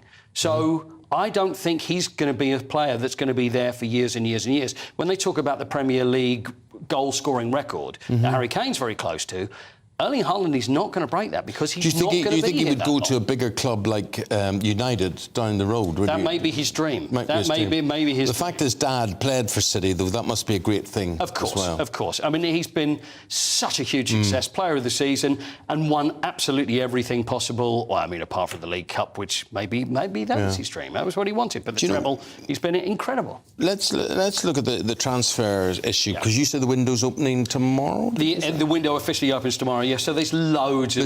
Could I ask you about Declan Rice and ask you about West Ham? Okay. I mean, I'm not sure what the situation is with the manager at West Ham, David Moyes, and some of the players like Antonio, Declan Rice. Well, I'm sure it's a given that Declan Rice is off. Yeah, he's going to go. David Moyes is going to stay. I don't think there's much doubt about that. Well, I mean, we said, didn't we, before even the final, it could be a situation where if they win it, they can't get rid of the manager. No. He's going to be around, and now he's seen as a hero. You know, he's seen. People are going, "Oh, he's the greatest manager that West Ham have ever had," and how things change in football. So he'll be around, but Declan Rice will be going. There is no doubt about that. David Gold was speaking recently and said, we'll resign to that. So now it's about getting as much money as we possibly can. Yeah. So the front runner really is Arsenal. So we're looking at £100 million at least, and for him to go to Arsenal, stay in London, I think that's probably where the good money is. You know what I think's interesting? We talk about who's going to buy who, but who's going to sell who as well. Chelsea have an overinflated squad. Manchester United have an overinflated squad. Yeah. They've got to get rid of so many players. Buying players seems to be the easy bit. Getting rid of them is another whole game. It's not that easy, because you want to make as much money from the players you're selling as you possibly can. But a lot of clubs do this, and they'll think, well, we want so much for this player, then nobody's interested, and then they end up rotting away maybe in the reserve side. They're not playing, and you imagine the wages that they're being paid as well. They're being paid millions, so just to get these people off the wage bill. So there could be a situation if they're that desperate, because also there's only so many amount of players that are actually allowed to play in the Premier League, and same as the Champions League as well. If you're not on that list and you've got too many players, then what's the point of having that player? So they may actually end up paying the player off for them to leave. Because so many overinflated squads like we Chelsea. think the civil war in the Conservative Party is bad. Yep. But the civil war at Everton is incredible between past and present occupants there at Goodison. If you're an Everton fan, it just goes from bad to worse. I mean, the only caveat in all of this is that they managed to stay in the Premier League. If they'd have gone down, who knows what would have gone on. I just say on that, I know everybody gets very depressed, like Leicester and Leeds and whatever, but I remember, as a youngster in the 70s, Man United being relegated, and then we have our best couple of seasons ever because we're promoted, we win the FA Cup, all sorts of things like that, and it can turn into an incredible season, and there are lots of teams will testify to that. So for Leeds and Leicester and maybe Southampton, it could be a magnificent year next year. It could be, but the Championship is tougher next year, probably, than it's ever been. Why do you say that? Well, because the amount of great teams that are around, and there's teams with money, and then we look at the Middlesbroughs and the amount of other teams that have been in the playoffs and they're roundabout, and there was only a few points that were separating, like the top 9 right towards the end. So it's a very, very tough league to get out of. For fans, I agree with you. I speak to so many fans that have had that time. It's great if you go down and then you manage to get up again. It could be a very successful season. But often, when you go in there, it's very tough to get out of. And the clubs hate it because, OK, they get a parachute payment at first. Then you begin to run out of money. It's less and less. And when you think that in the Premier League, clubs are getting about £100 million from TV rights alone, it's imperative that they're in the Premier League. So Everton are there. But anyway, there's problems. 3 board members have resigned. We've got Carlo Ancelotti's now got a lawsuit against them. He's trying to sue them for money that he should be owed. And it's a tough time. Tough time at Everton. I just want to talk about, a lot about the Champions League trophy. Yep. And, relatively few footballers have managed to touch it. Correct. But a little-known rule about who can actually touch has emerged. Yes, they did this with the World Cup. You can't hold the World Cup unless you've won it. So I've held the World Cup. Have you? Was it actually? When were you playing for Argentina in '78? Is that right? They brought it to the TV studio. Did you actually properly hold the World Cup? Yeah. Did you in gloves? Maybe you're going to tell me it wasn't the real World Cup. I think there's possibly maybe that. Okay, right. Or either that, or you need to be arrested immediately. They had security guards round it. That's it. Did anybody try and wrestle you down to the ground again? I held the football, the 1966. Yeah, that's good. You can hold that. Yeah, you can hold that. That's fine. What did I hold? FA Cup. So you've held the FA Cup. There's no rule about the FA Cup at the moment, but they'll probably bring that in now and say only. But I think you can touch it if you have gloves, security. You can't lift it. I think that's the thing, is lift it. What are they talking about? So we all know from players, I'll not repeat in front of people like Isabel and people watching, listening. Yeah. We know what they pour into the trophies. Yes, soup. Cream of tomato soup. No, I'm afraid it's not soup, but anyway. That's what it looks like, may I say. And I'm sure, I know I'm not alone in thinking that. But I should say the lifting of the trophy, because Stefan Freund, ex-player, German defender. Right. He got told off for that. He was doing German TV at the Champions League final. Here we are, look. There's the trophy. Yeah. Where's Stefan? Stefan's a lovely fella. Played at Spurs for a few years, now commentator. There he is. There's Stefan. So he goes up to the trophy. Right, there we are. Look, I'll hold it. I'll lift it up. I'll lift it. Oh, look, no. Son. You're not allowed to touch it. You're not allowed to touch it. And then they said, actually, Stefan won the Champions League in 1997. Ah, that's fine then. OK, Stefan, you can now lift it because you're allowed to, because you already won it, although he did actually forget for a moment that he did win it in 97. Yeah. So I'm not surprised to be and then he was allowed two burly security guards around it. Now, that's a stupid rule. So you can only lift it if you've won it. Apparently, that's the rule. That's a stupid. Do you think that's a stupid rule, Isabel? I don't understand any of it. Why can't you even touch it? Just touch it. Just touch it. Just for goodness sake. Yeah. Oh, there you go.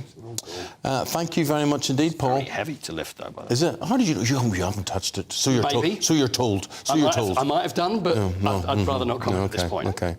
Right, Mr. Paul Coit there with your sport on this Tuesday morning. Right, stay with us. We're going to be asking if a glass of wine a day could reduce your risk of strokes or heart attacks. Well, if that's the case, you'll be all right. Yeah. We're going through the papers with Andy Jones and Claire Pearsall next. Oh, look at that. Oh.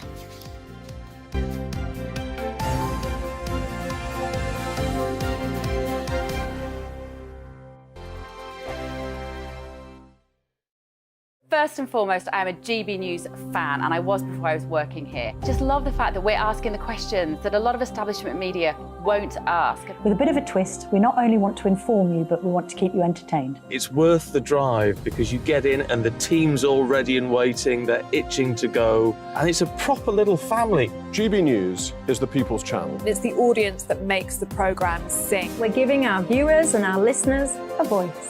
I see the thousands of your letters, tweets, emails, you name it, coming in. Britain is broken. How on earth did we get into this mess? But more importantly, how do we get out of it? The establishment had their chance. Now we're here to represent you. It's time for something different. It's time for GB News. I'm very patriotic. I believe in Britain. Our best days lie ahead. Britain's watching. Britain's watching. Join us here on GB News. The People's Channel. Britain's news channel. Join me, Patrick Christie's, Monday to Friday, 3 till 6. We tackle the day's news agenda like you've never seen before. It's high tempo, high octane, the most controversial topics, and the best guests. You will not be able to take your eyes and ears off it. I'm not afraid to ask the questions that you really want answered. 3 till 6 p.m, Monday to Friday on GB News, the People's Channel, Britain's news channel. I'm Andrew Doyle. Join me at 7 o'clock every Sunday night for Free Speech Nation, the show where I tackle the week's biggest stories in politics and current affairs with the help of my 2 comedian panellists and a variety of special guests. Free Speech Nation, Sunday nights from 7 on GB News, the People's Channel, Britain's news channel. GB News has its own late-night paper preview show, Headliners, where comedians take you through the next day's top news stories. You don't have to bother reading the newspaper, we've got it covered for you. Headliners, every night at 11 p.m, and repeated every morning at 5 a.m. We won't send you to sleep like some of the other paper review shows out there. GB News, the People's Channel, Britain's news channel. Join me, Camilla Tominey, on Sunday mornings from 9:30, taking the politicians to task and breaking out of SW1 to see how their decisions are affecting you across the UK. Bursting the Westminster bubble every Sunday morning, only on GB News, the People's Channel. Britain's watching. Every Sunday from 11, join Michael Portillo. There will be topical discussion, looking at the week before and the week to come. So kick back and relax at 11 a.m. on Sundays on GB News with me, Michael Portillo. GB News, the People's Channel, Britain's news channel. What you get for breakfast is something that, if we do our jobs right, you will wake up to news that you didn't know the night before. It's a conversation. It's not just me and Eamonn. We want to get to know you, and we want you to get to know us. From 6, it's Breakfast with Eamonn and Isabel. Monday to Thursdays on GB News, Britain's news channel. Hi, I'm Dan Wootton. You can watch me live on GB News Monday to Thursday from 9 p.m. And did you know that you can also watch and listen live on our website, gbnews.com? You'll always be up to date on the latest breaking news, as well as enjoying the best stories, opinions, and shows. You can even join the debate under our live player as you're watching. So head straight to gbnews.com on TV, radio, and online. GB News, Britain's news channel.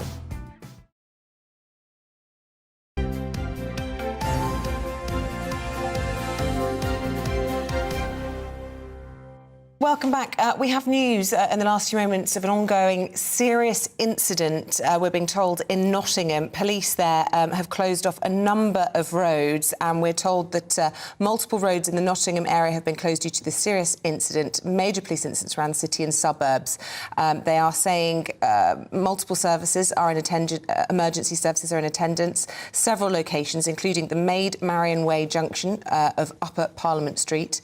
And they're saying this incident's being investigated. They're asking people and motorists to avoid the following areas and to plan alternative routes. Roads cordoned off include Ikeston Road, Milton Street, Maple Street and Woodborough Road from the junction with Magdala Road in the city. And Chief Inspector Neil Humphrey said officers are currently on the scene at multiple road closures due to an ongoing incident. We believe there's lots of footage on social media. We're trying to get to the bottom of exactly what's happened here. 6 road closures began at 6:57, but that ongoing serious incident in Nottingham. And that's affecting public transport as well. The tram network also closed down due to what is going on there, whatever it is.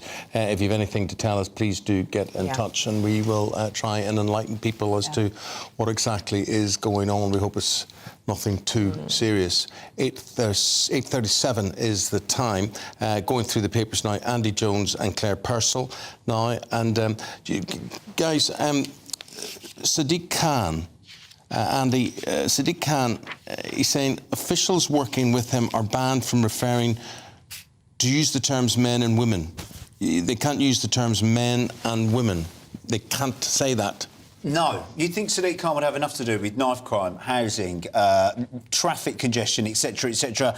But this guide, assumedly that's gone through Sadiq Khan's hands, has said avoid using terms men and women. Instead, use terms people and Londoners. And bizarrely, the guide goes on and says that terms male and female are dated and medicalised. I didn't know I was medicalised, saying that I was men. But astonishing. And also, they will no longer say, describe any migrant, regardless of their status, as illegal. So even if you are illegally here, you are not an illegal migrant, which is again quite baffling.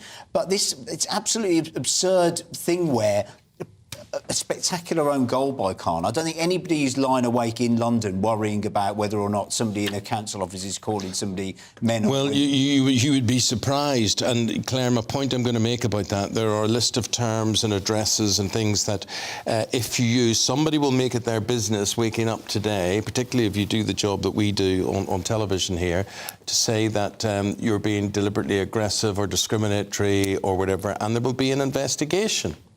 That's right, and language has become some very divisive tool, and it's also something to divide politicians, it's to divide the public. And when you look down at the words that you can't say at City Hall, non-English speakers, you're not allowed to refer to them as that because this positions them as flawed and defective. So what would you say if the person couldn't speak English or their English is not very good? How would you refer to that? Sadly, Sadiq doesn't give me that answer. You can't actually say, and this is really difficult, Andy. You can't actually say to someone, you're not very good at what you do, or you're unqualified for this, or that there's room for improvement here, without deeming to be offensive as opposed to helpful. No, it's very difficult to say somebody's underperforming now in case of a HR procedure. Also, add to your list, you're not allowed to say ladies and gentlemen because this excludes non-binary people. But I think very, very few, the very few trans people I speak to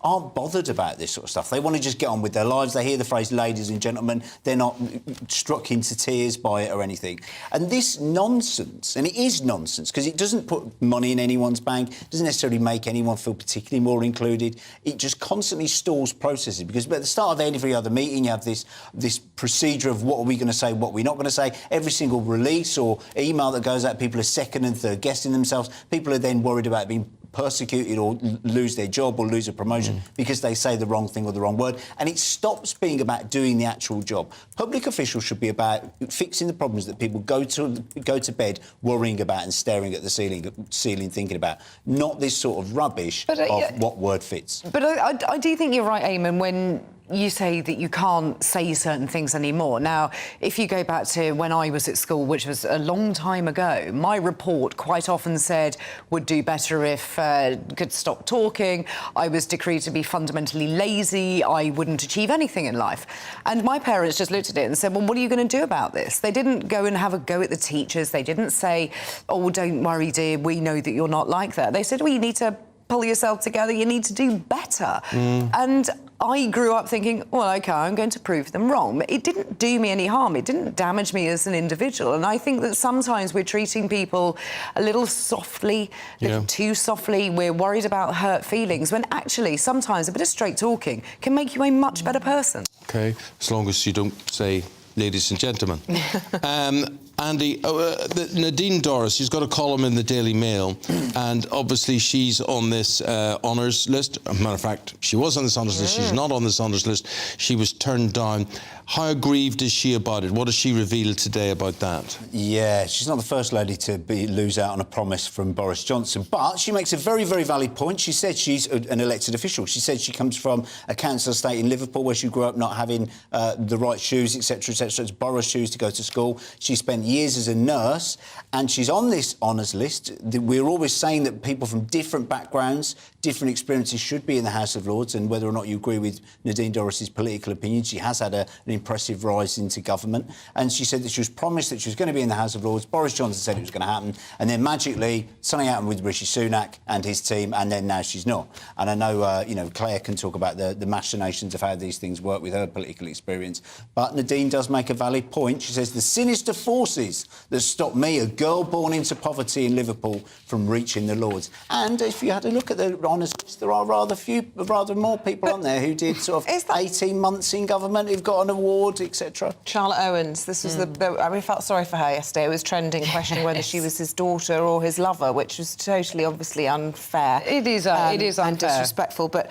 I mean, there are questions, aren't there, about why people like hairdressers and dog walkers are being put through for honours. Somebody like Nadine Dorries been taken off the list. And it just leaves, I think, the general public with a sort of distaste, frankly, when they're dealing with the cost of living crisis. We've got Centrica and British Gas posting incredible profits this morning, and yet, everybody in Westminster arguing over who's going to be a Lord or not. Well, this is it, and to be honest, I would get rid of resignation honours list, dissolution honours list, call them whichever version you want. I think it's incredibly wrong to promote your friends into positions of high honour, especially into the House of Lords. I find that putting people in with no experience, and yes, we were talking, Charlotte was trending on Twitter yesterday, and it's really unfair to have that kind of pressure put upon you. But what has she actually done to give herself credibility within the Lords?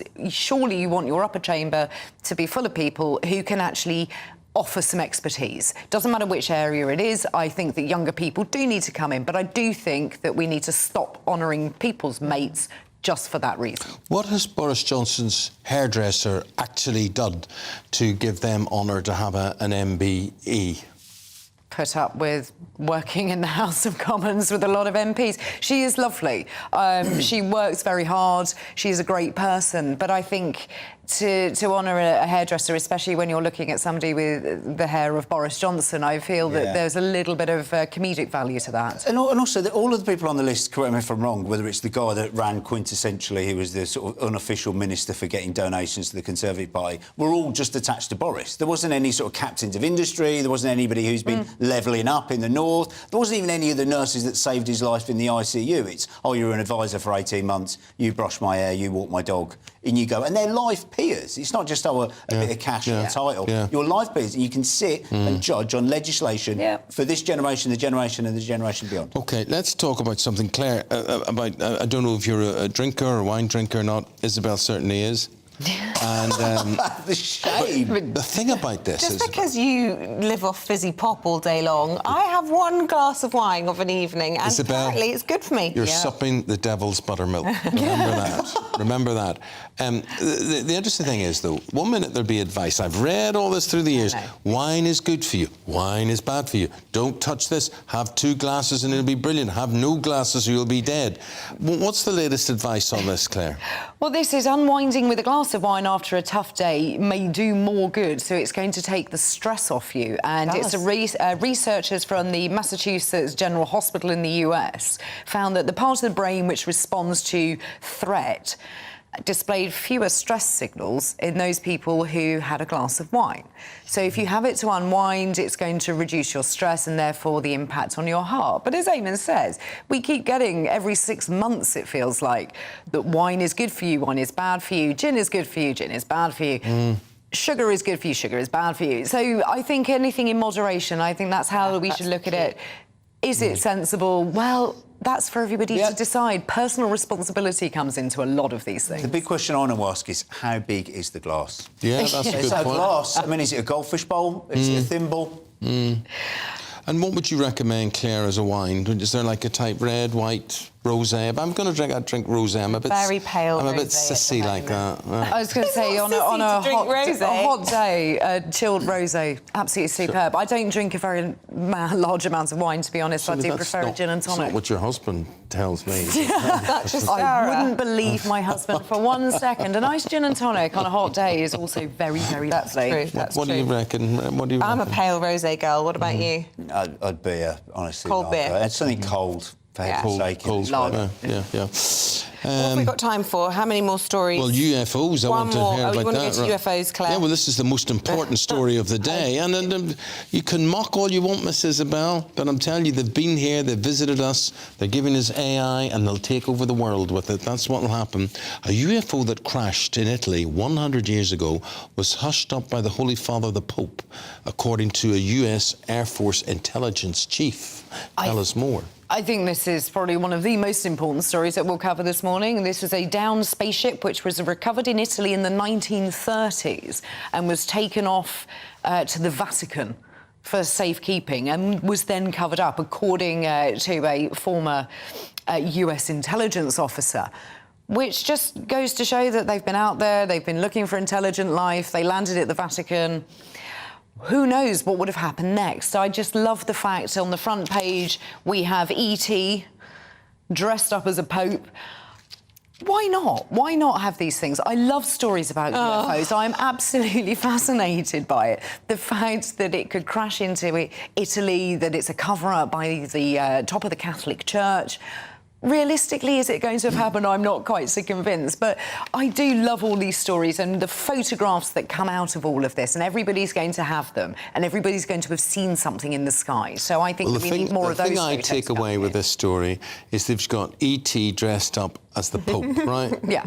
See, you laugh. If that was any other religion, we'd all be jailed. We would be. What other religion? You can do it to the Church of England. You can do it to the Catholic Church. I wouldn't like to go any further. Any other religions on that one? They wouldn't have had E.T. in a burqa, perhaps. Yeah. No, they would not have. They definitely would not have. There we go.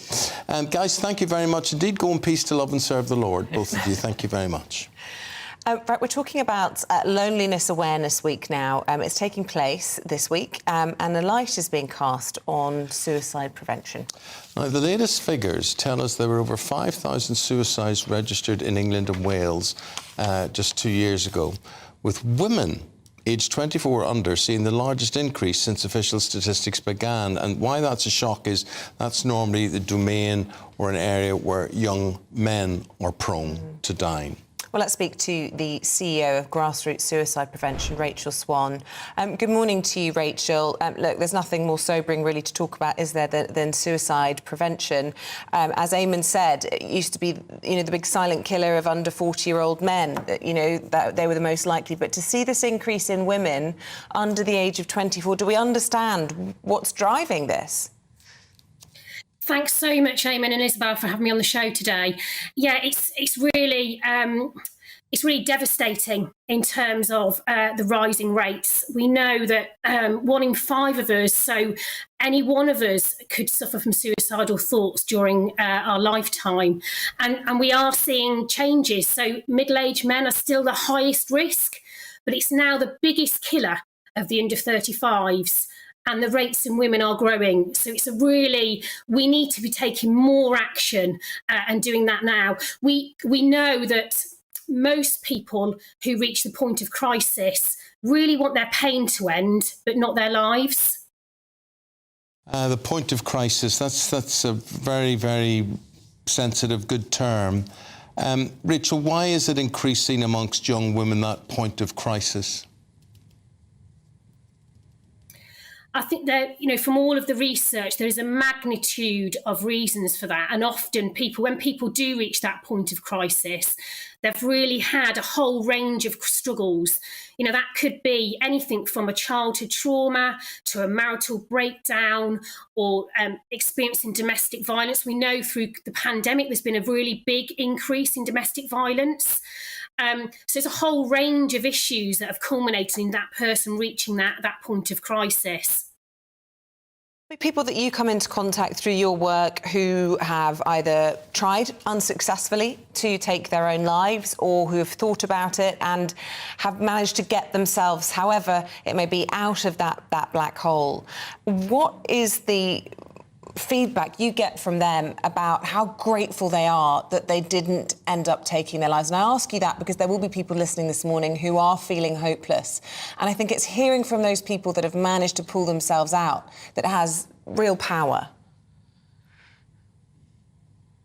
Absolutely, Isabel. And I suppose a really big call out today that anybody who has really survived or, having those suicidal thoughts or attempts, please speak out, really encourage people to talk about how they're feeling. There absolutely is hope. Suicide is absolutely preventable with timely intervention and support. We know if we really raise awareness, which we're doing today, we'll do it World Suicide Prevention Day in September, we can really make a difference.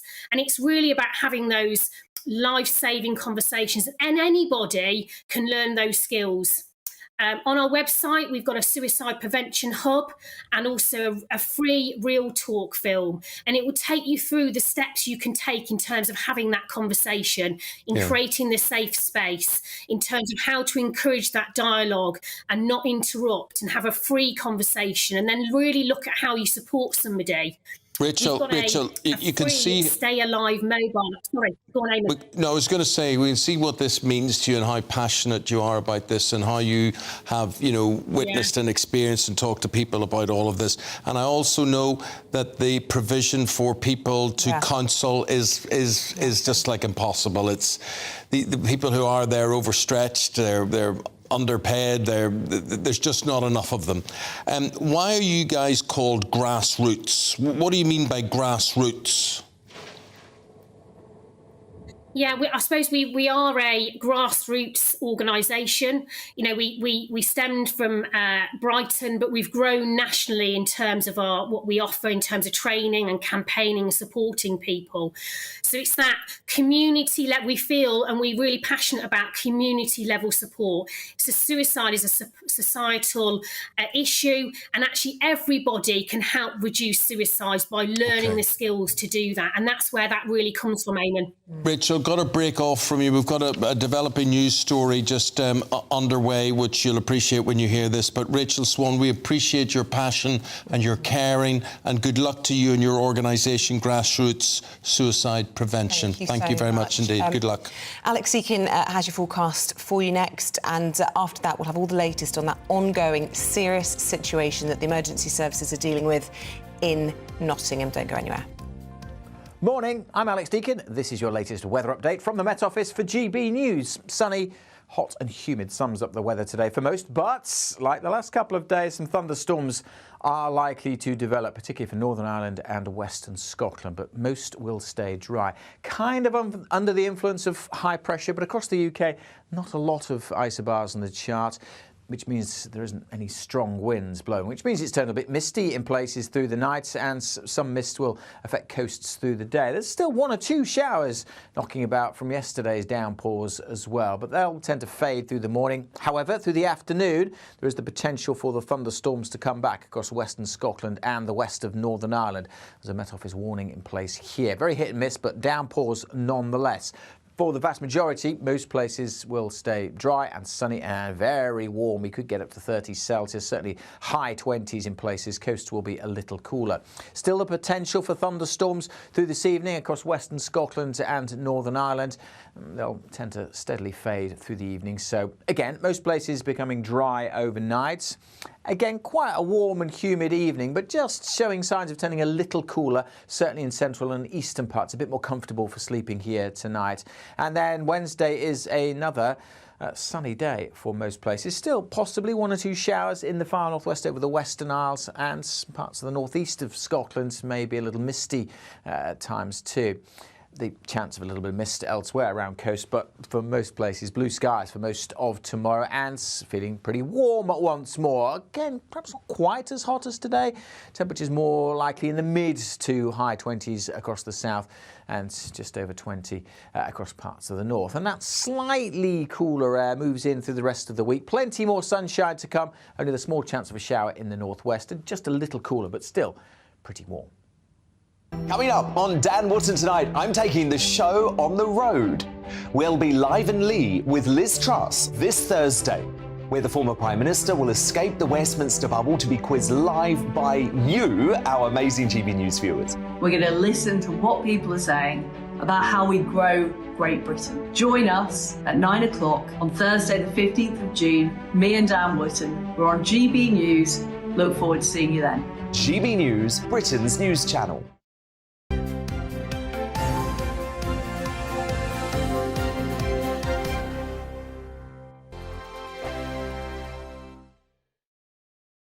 Like all families, we have arguments every now and then, but actually we agree on what the mission of GB News is, and that's the most fundamentally important thing. GB News provides the kind of platform that lets all voices be heard. We don't hold back. We're free to say what we really think. Just because some people who live in a tiny little Westminster bubble think that their particular story is important, that's not the most important story for me. And often they will be difficult stories that you won't find on the establishment media. Because what people think in the north of England may be very different to what they're thinking in the home counties. We're going to carry on telling the world what life is really like for households up and down the UK. We love to be in your car, in your kitchen as you're having your breakfast. Whatever you're doing, you are part of the show.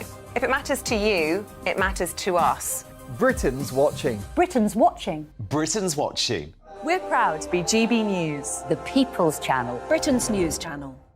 Monday to Thursday, 9 p.m. till 11 p.m. Join me, Dan Wootton. I'll bring you the sharpest takes and hottest debates. Do you not believe in prison? I don't believe in prisons. I'm completely stunned. I guarantee you there'll be no spin, no bias, no censorship. I actually was personally quite offended by it.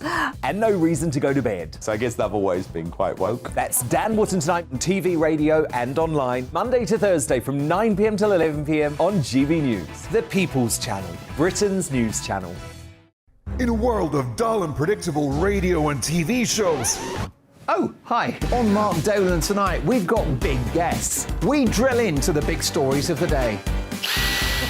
The show adds up to a brilliant listening and viewing experience. Mark Dolan Tonight is the most entertaining current affairs show ever, and that's a fact. That's Mark Dolan Tonight, Fridays from 8, Saturday and Sunday from 9. Only on GB News, the People's Channel, Britain's news channel. So Jubes and Co, we tackle the issues of the day with real robust debate, both sides of the fence, battling it out with me in the middle with my forthright opinions and views, and often really interesting things happen because you start with a position and then by the end of the debate you find actually, I might not have thought about that one. What we need in this country is two new political parties. You should maybe think about doing a 2024 calendar.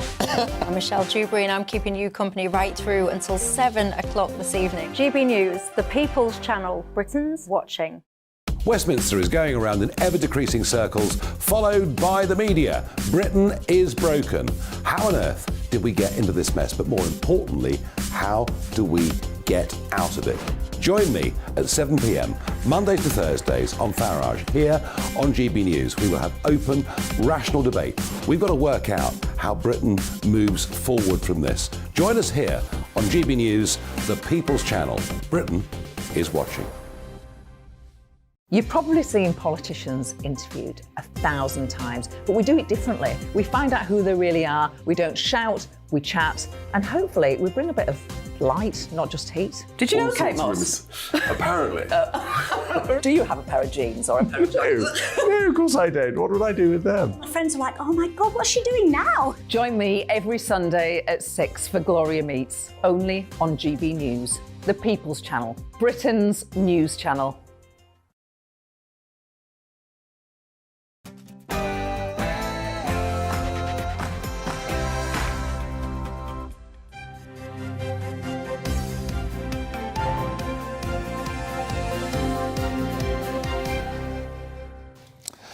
This ongoing situation in Nottingham city centre. The city centre has been closed down.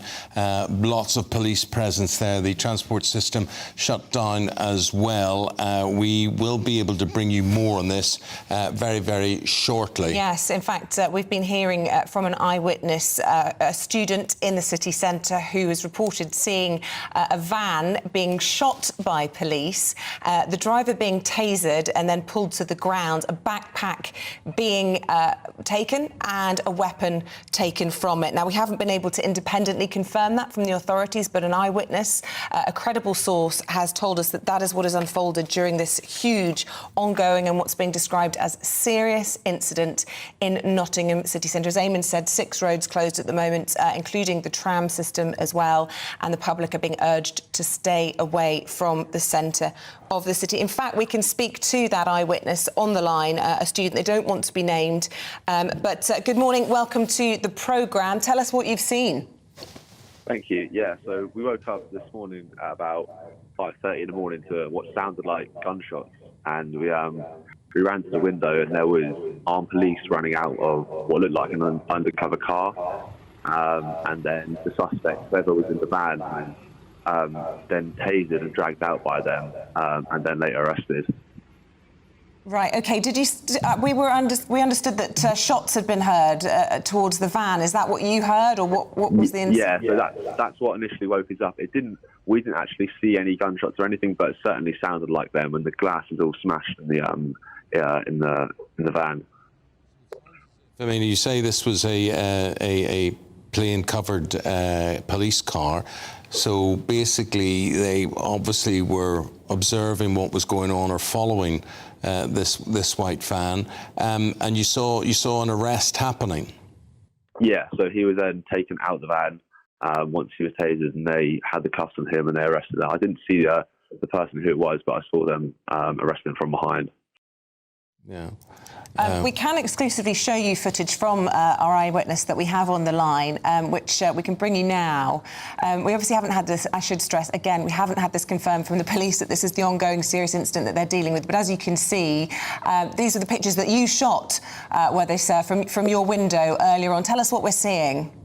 Yeah, so that was initially what we woke up to. When we first looked out the window, that's what we saw. We saw a man pinned down on the ground and multiple armed police surrounding him, and then more armed police later turned up after that. And a few of the armed police actually quickly left to go to the city centre, because on the radio we heard there'd been some sort of stabbing or some sort of big commotion in the city centre. Was the guy cuffed? The man was cuffed at that point, yeah. And when he was then taken away into a different police van from what I saw, and they searched the back of the van, they pulled out a bag. And what me and someone else saw was an absolutely massive knife that they later pulled out.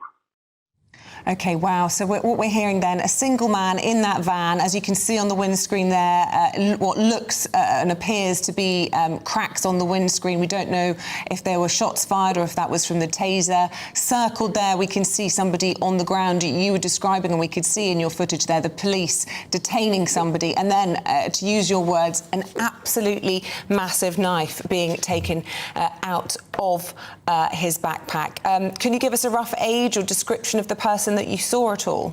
I can't give too much at all. No, he was wearing a hat. It was quite difficult to see him from above as well. But he was definitely resisting as well. And were you quite shocked by all of this? Yeah, it was quite. This is at 5:30 in the morning, so it woke us up very, very startled to see that in the morning. Yeah. And just tell us, which road was this? Is it Bendick Road, I believe? Yeah, this is on Bendick Road, not far from Forest Rec tram stop, which most people will know. Well, the advice is from police to avoid Nottingham city centre and factor that in if you're heading out to school or to work today as well. But there you see from the map where we're talking about, and obviously more detail on this as we get it. Sir, appreciate your input into all of this. Thank you very much indeed. Thank you very much. Yeah, just give us a sense of how busy that road would be at this time in the morning. Obviously 9:10, central to the city, and what sort of reaction there is from you. I mean, you're a student. What's the mood there? Yeah, it's a bit in shock really. This road's very busy during rush hour. I opened the front door and they said it was a crime scene. My neighbour tried leaving the area, and they said, "We're going to have to take your details, sir." So it's shocking to see, really. And as you say, normally a busy part of town, and absolutely not a car on the road, even now, all these hours after what you're describing there. Yeah, exactly. It's hours later, and it's still there's loads of police around. It's still locked off. Yeah. So sunrise, sun comes up, and that's the sight that greets you. Anyone else who's witnessing things in Nottingham, get in touch, let us know. We'd be happy to reflect that throughout the programme or throughout the whole station for the rest of the day. We hope everybody is okay, safe and well in Nottingham, and the police have contained the whole situation. Yes, indeed. In other news this morning, the Prime Minister is said to be considering blocking Boris Johnson from standing again as an MP in an escalation of the row between the two. Well, yesterday the former Prime Minister accused Rishi Sunak of talking rubbish after he claimed Johnson had tried to overturn due process with his honours list. Well, joining us now is our political editor, Darren McCaffrey. Good morning to you. Goodness me, unprecedented, isn't it, even in politics, to see this level of blue on blue? Yeah, indeed, a spat that's become very public indeed. And normally a Prime Minister who's quite circumstanced, who is normally someone who does not get involved publicly, at least in these rows. Yesterday, as you say, very deliberately slapping down Boris Johnson. That led then the former Prime Minister to claim that Rishi Sunak was talking rubbish. And what we've seen since then is briefing and counter-briefing from both sides. Now, there are kind of two big elements to this story. First of all is the row about the honours list, which clearly meant that people like Nadine Dorries are not going to become members of the House of Lords. She was on TV last night claiming that the posh boys at the top of government, Rishi Sunak and one of his senior advisors, have blocked a woman from Liverpool who'd grown up in poverty from ascending to the upper chamber, effectively saying that this was part of a deliberate campaign to prevent her from moving to the House of Lords, say that she was lied to and so was the Prime Minister, something that Downing Street has refuted, and they've got the Cabinet Office to put out a statement effectively saying that it would be improper for Number 10 to intervene in the vetting process when it comes to members of the House of Lords. So you've got that enormous row. Clearly Boris Johnson's very angry about that. He feels he was misled when the two met in Downing Street earlier on this week. And then separate to that, you've got this Privileges Committee report, which we're expecting now finally to be published tomorrow, which it looks almost certain, according to the Times newspaper today, to find Boris Johnson guilty of recklessly misleading Parliament, of effectively lying to Parliament over Partygate. It seems that many of the top officials inside Downing Street did not give the assurances that all the rules were followed. Those assurances were given by Boris Johnson to MPs, and it looks like the former Prime Minister could face a suspension maybe up to 20 days from Parliament, though of course he has now resigned and there will be a by-election in his constituency. Today he's given a very short interview to the Daily Express saying that he wants to see Labour smashed in the next election, that he wants to see Brexit done, and, to quote Arnold Schwarzenegger again, that he'll be back. I think given the mood within the Conservative Party, many at the moment think that seems a rather distant prospect, certainly right now. Thank you very much indeed, and to the point is coming up next at 9:30 here on GB News. Andrew Pearce, Bev Turner, and they'll tell you what's on today's programme. Guys, good morning to you. Yeah, that's a shirt you wear under a suit. Hello, you two. Can you hear us? Good morning. What have you got in store for us? Hi, Andrew. Hi, Bev. A few problems there hearing us. They're only 100 metres from us. Andrew, Bev, can you hear us? Just wanted to hear what's into the point today. Public transport network's been shut down in Nottingham, so we're getting to the bottom of that. Yeah, we'll get the latest of that as we hear it. It's a big day for a couple of court cases. We've got Trump indicted tonight. We've got the result on Harry's visa application in America, of course. That's going to be tonight. We're going to be building Did he lie about taking drugs? Because we know he took drugs. He said that in interviews and in his book. And if he didn't tell the American immigration authorities that, he could be in trouble. Yeah, he could literally be kicked out of America, and that is a huge story. And of course, the ongoing Tory wars between Rishi and Boris, round 7. Yeah, plus this hideous story of this poor woman, in my opinion, in her 40s, who had this abortion and has now gone to prison, leaving her 3 children at home alone. It is a complicated, not alone, but without her, but it is a complicated situation. It raises all sorts of ethical dilemmas. Because the abortion, the baby was 32 to 34 weeks, could survive easily at 25 weeks. OK, got to leave it there, guys, and we'll see you shortly at 9:30. We'll bring you up to date now with what else is happening news-wise. The rate of UK unemployment fell to 3.8% in the 3 months to April from 3.9% in the previous 3 months. The number of people in work overall has gone past its pre-pandemic level for the first time, setting a new record high. NHS chiefs are warning that the health service will face enormous disruption as junior doctors are set to go on strike later this week. They'll walk off for 72 hours from 7 o'clock tomorrow in their ongoing dispute over pay. The Met Office has said the worst of the thunderstorms have passed and the UK is set for some more settled weather conditions the coming week. Some regions were hit hard by rain and hail yesterday, with amber warnings in place for major flooding in parts of the country.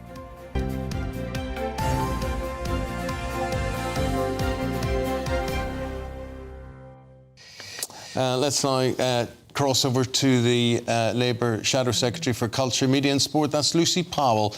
Busy news morning today, Lucy.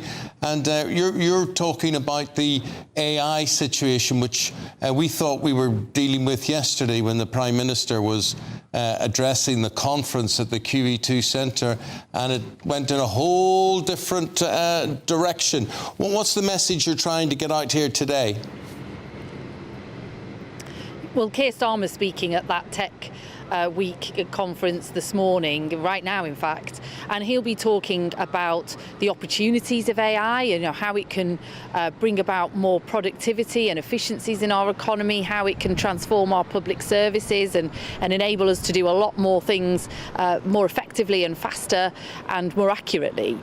However, it does bring challenges as well, many of which we've been talking about in recent weeks, and those challenges need to be harnessed and directed for the public good. So whether that's the disruption to the economy that will come about as jobs change, whole workforces change, sectors change, you know, a bit like we saw in the 70s and 80s with deindustrialisation, unless the government is active in that and making sure that it's not just the same communities that are left on the scrap heap because of this big disruption, then we will have failed. But it's also looking at how we can ensure responsible and ethical regulation of AI, because some of these tools are incredibly powerful, very, very powerful. In fact, some of the people who've developed them don't really know the power of them, as they've said, and how they might be used. And so we want to see the UK doing a lot more at home to regulate and lead the world in that whole approach to responsible AI regulation, which I think we can do,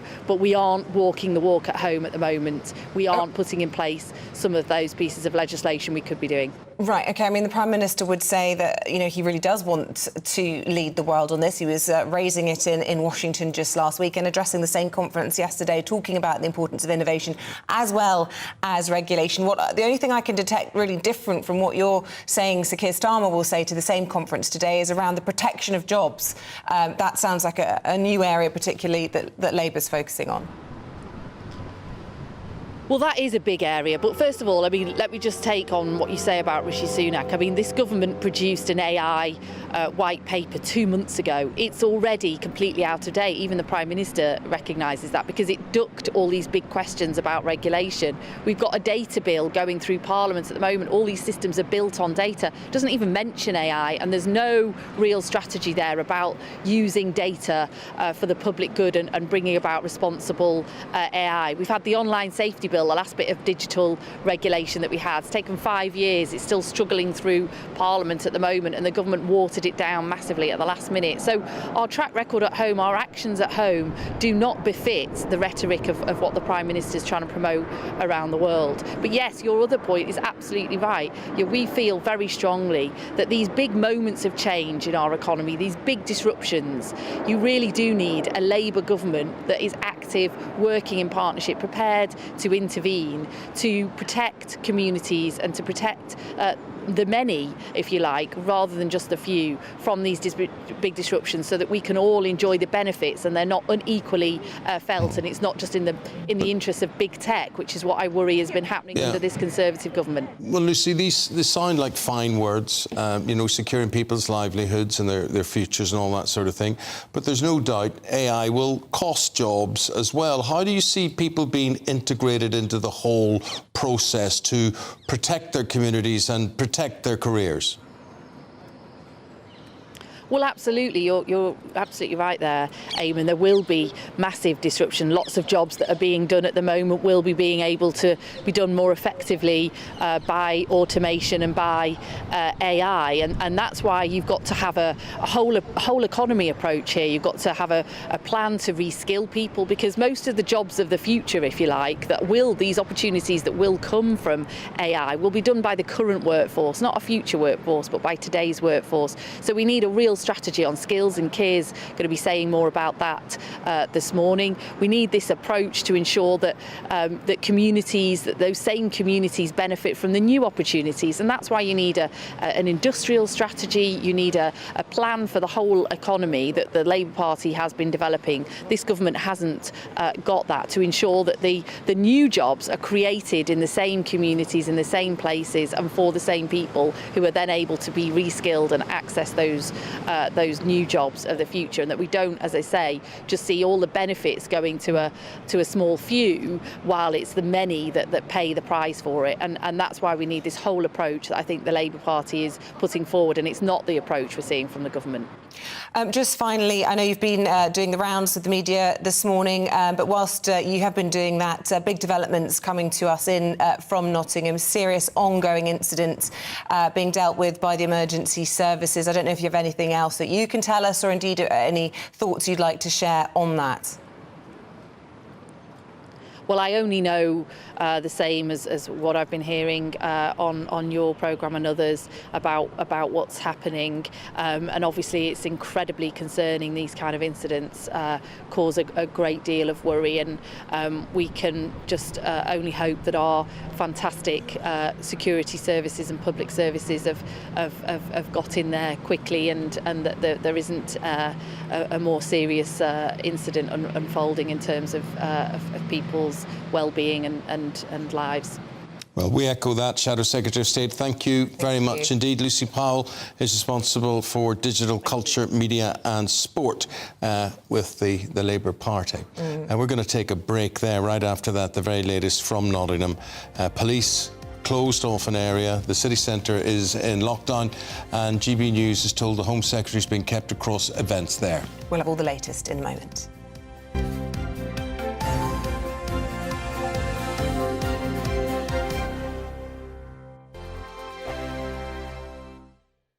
First and foremost, I am a GB News fan, and I was before I was working here. Just love the fact that we're asking the questions that a lot of establishment media won't ask. With a bit of a twist, we not only want to inform you, but we want to keep you entertained. It's worth the drive, because you get in and the team's all ready and waiting, they're itching to go, and it's a proper little family. GB News is the People's Channel. It's the audience that makes the programme sing. We're giving our viewers and our listeners a voice. I see the thousands of your letters, tweets, emails, you name it, coming in. Britain is broken.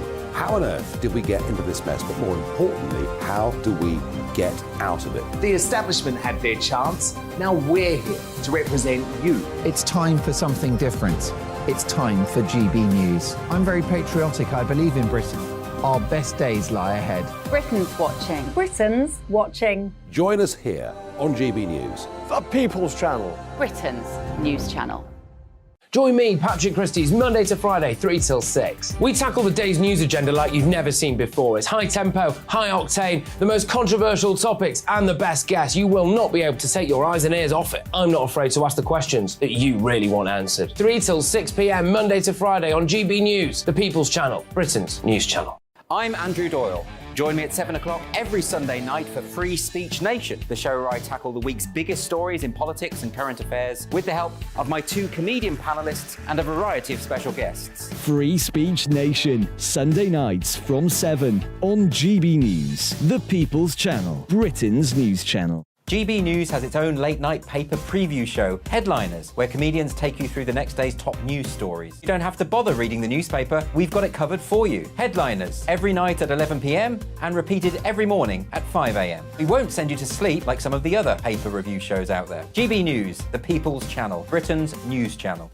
Join me, Camilla Tominey, on Sunday mornings from 9:30, taking the politicians to task and breaking out of SW1 to see how their decisions are affecting you across the UK. Bursting the Westminster bubble every Sunday morning, only on GB News, the People's Channel. Britain's watching. Every Sunday from 11, join Michael Portillo. There will be topical discussion, looking at the week before and the week to come. So kick back and relax at 11 a.m. on Sundays on GB News with me, Michael Portillo. GB News, the People's Channel, Britain's news channel. What you get for breakfast is something that, if we do our jobs right, you will wake up to news that you didn't know the night before. It's a conversation. It's not just me and Eamonn. We want to get to know you, and we want you to get to know us. From 6, it's Breakfast with Eamonn and Isabel. Monday to Thursdays on GB News, Britain's news channel. Hi, I'm Dan Wootton. You can watch me live on GB News Monday to Thursday from 9 p.m. And did you know that you can also watch and listen live on our website, gbnews.com. You'll always be up to date on the latest breaking news, as well as enjoying the best stories, opinions and shows. You can even join the debate under our live player as you're watching. So head straight to gbnews.com on TV, radio and online. GB News, Britain's news channel.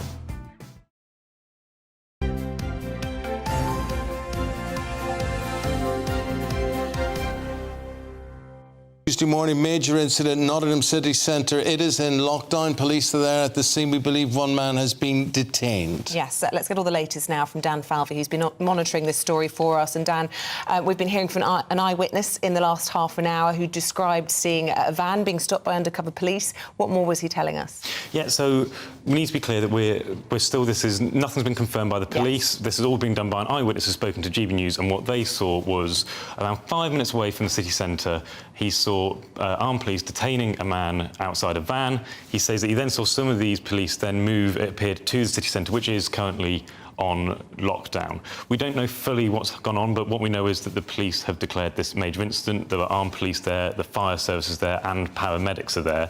And we know that, as well as just pedestrians, the entire transport network's down. So we know that this all happened just shortly after 5 a.m. We know that the tram network has since shut and is not going through the city centre. Exactly what has happened still remains to be seen. What we do know, though, is GB News has been told that the Home Secretary is across these events, so we can assume that there is a certain amount of seriousness with this when the Home Secretary is informed of this and is being kept across what the developments are. And the eyewitness account there describing seeing a large weapon and later being able to tell us that he believed it was a knife from the backpack, from the gentleman that was pulled from this van. So that is a significant development in this as well. Yeah, absolutely. And, you know, there'll be real concern about this if this transpires that was the case. I mean, there's a lot of heightened shock when you think about, you know, what happened in France just last week.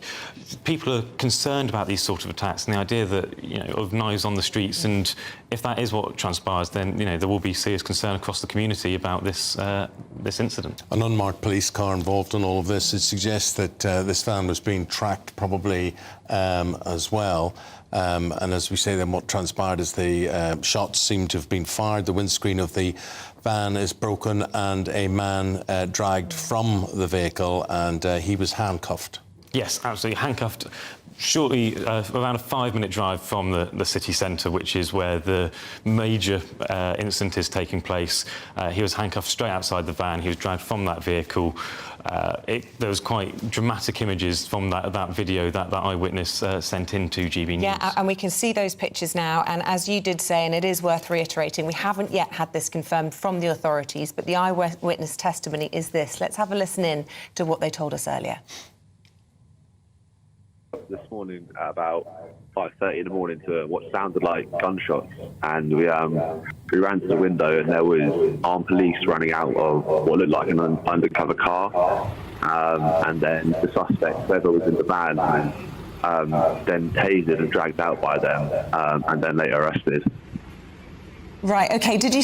We understood that shots had been heard towards the van. Is that what you heard, or what was the incident? Yeah, so that's what initially woke us up. We didn't actually see any gunshots or anything, but it certainly sounded like them, and the glass is all smashed in the van. Developing story right across the station throughout the day. Dan Falvey, we say thank you to you. And we say very good morning to Andrew and Bev, who are here with The Point, but we say goodbye and we'll be back from 6 tomorrow. Good morning. We'll bring you the latest from Nottingham as that unfolds. Ongoing, so we're going to talk again to that eyewitness who clearly gunshots were fired, somebody arrested, and Nottingham city centre is in lockdown, the transport network shut down too. Lots of other stuff to talk about too. There's a lot going on this morning. This tragic case, tragic from every angle, of the mum of 3 who's gone to prison for having a late-term abortion illegally. We're going to be debating the rights and wrongs of that, and of course Westminster is busy. The psychodrama of Rishi and Boris continues, and let's not forget, in America, Donald Trump's in court later today. That's right. Big story. Yeah, all that and a lot more. Don't go anywhere.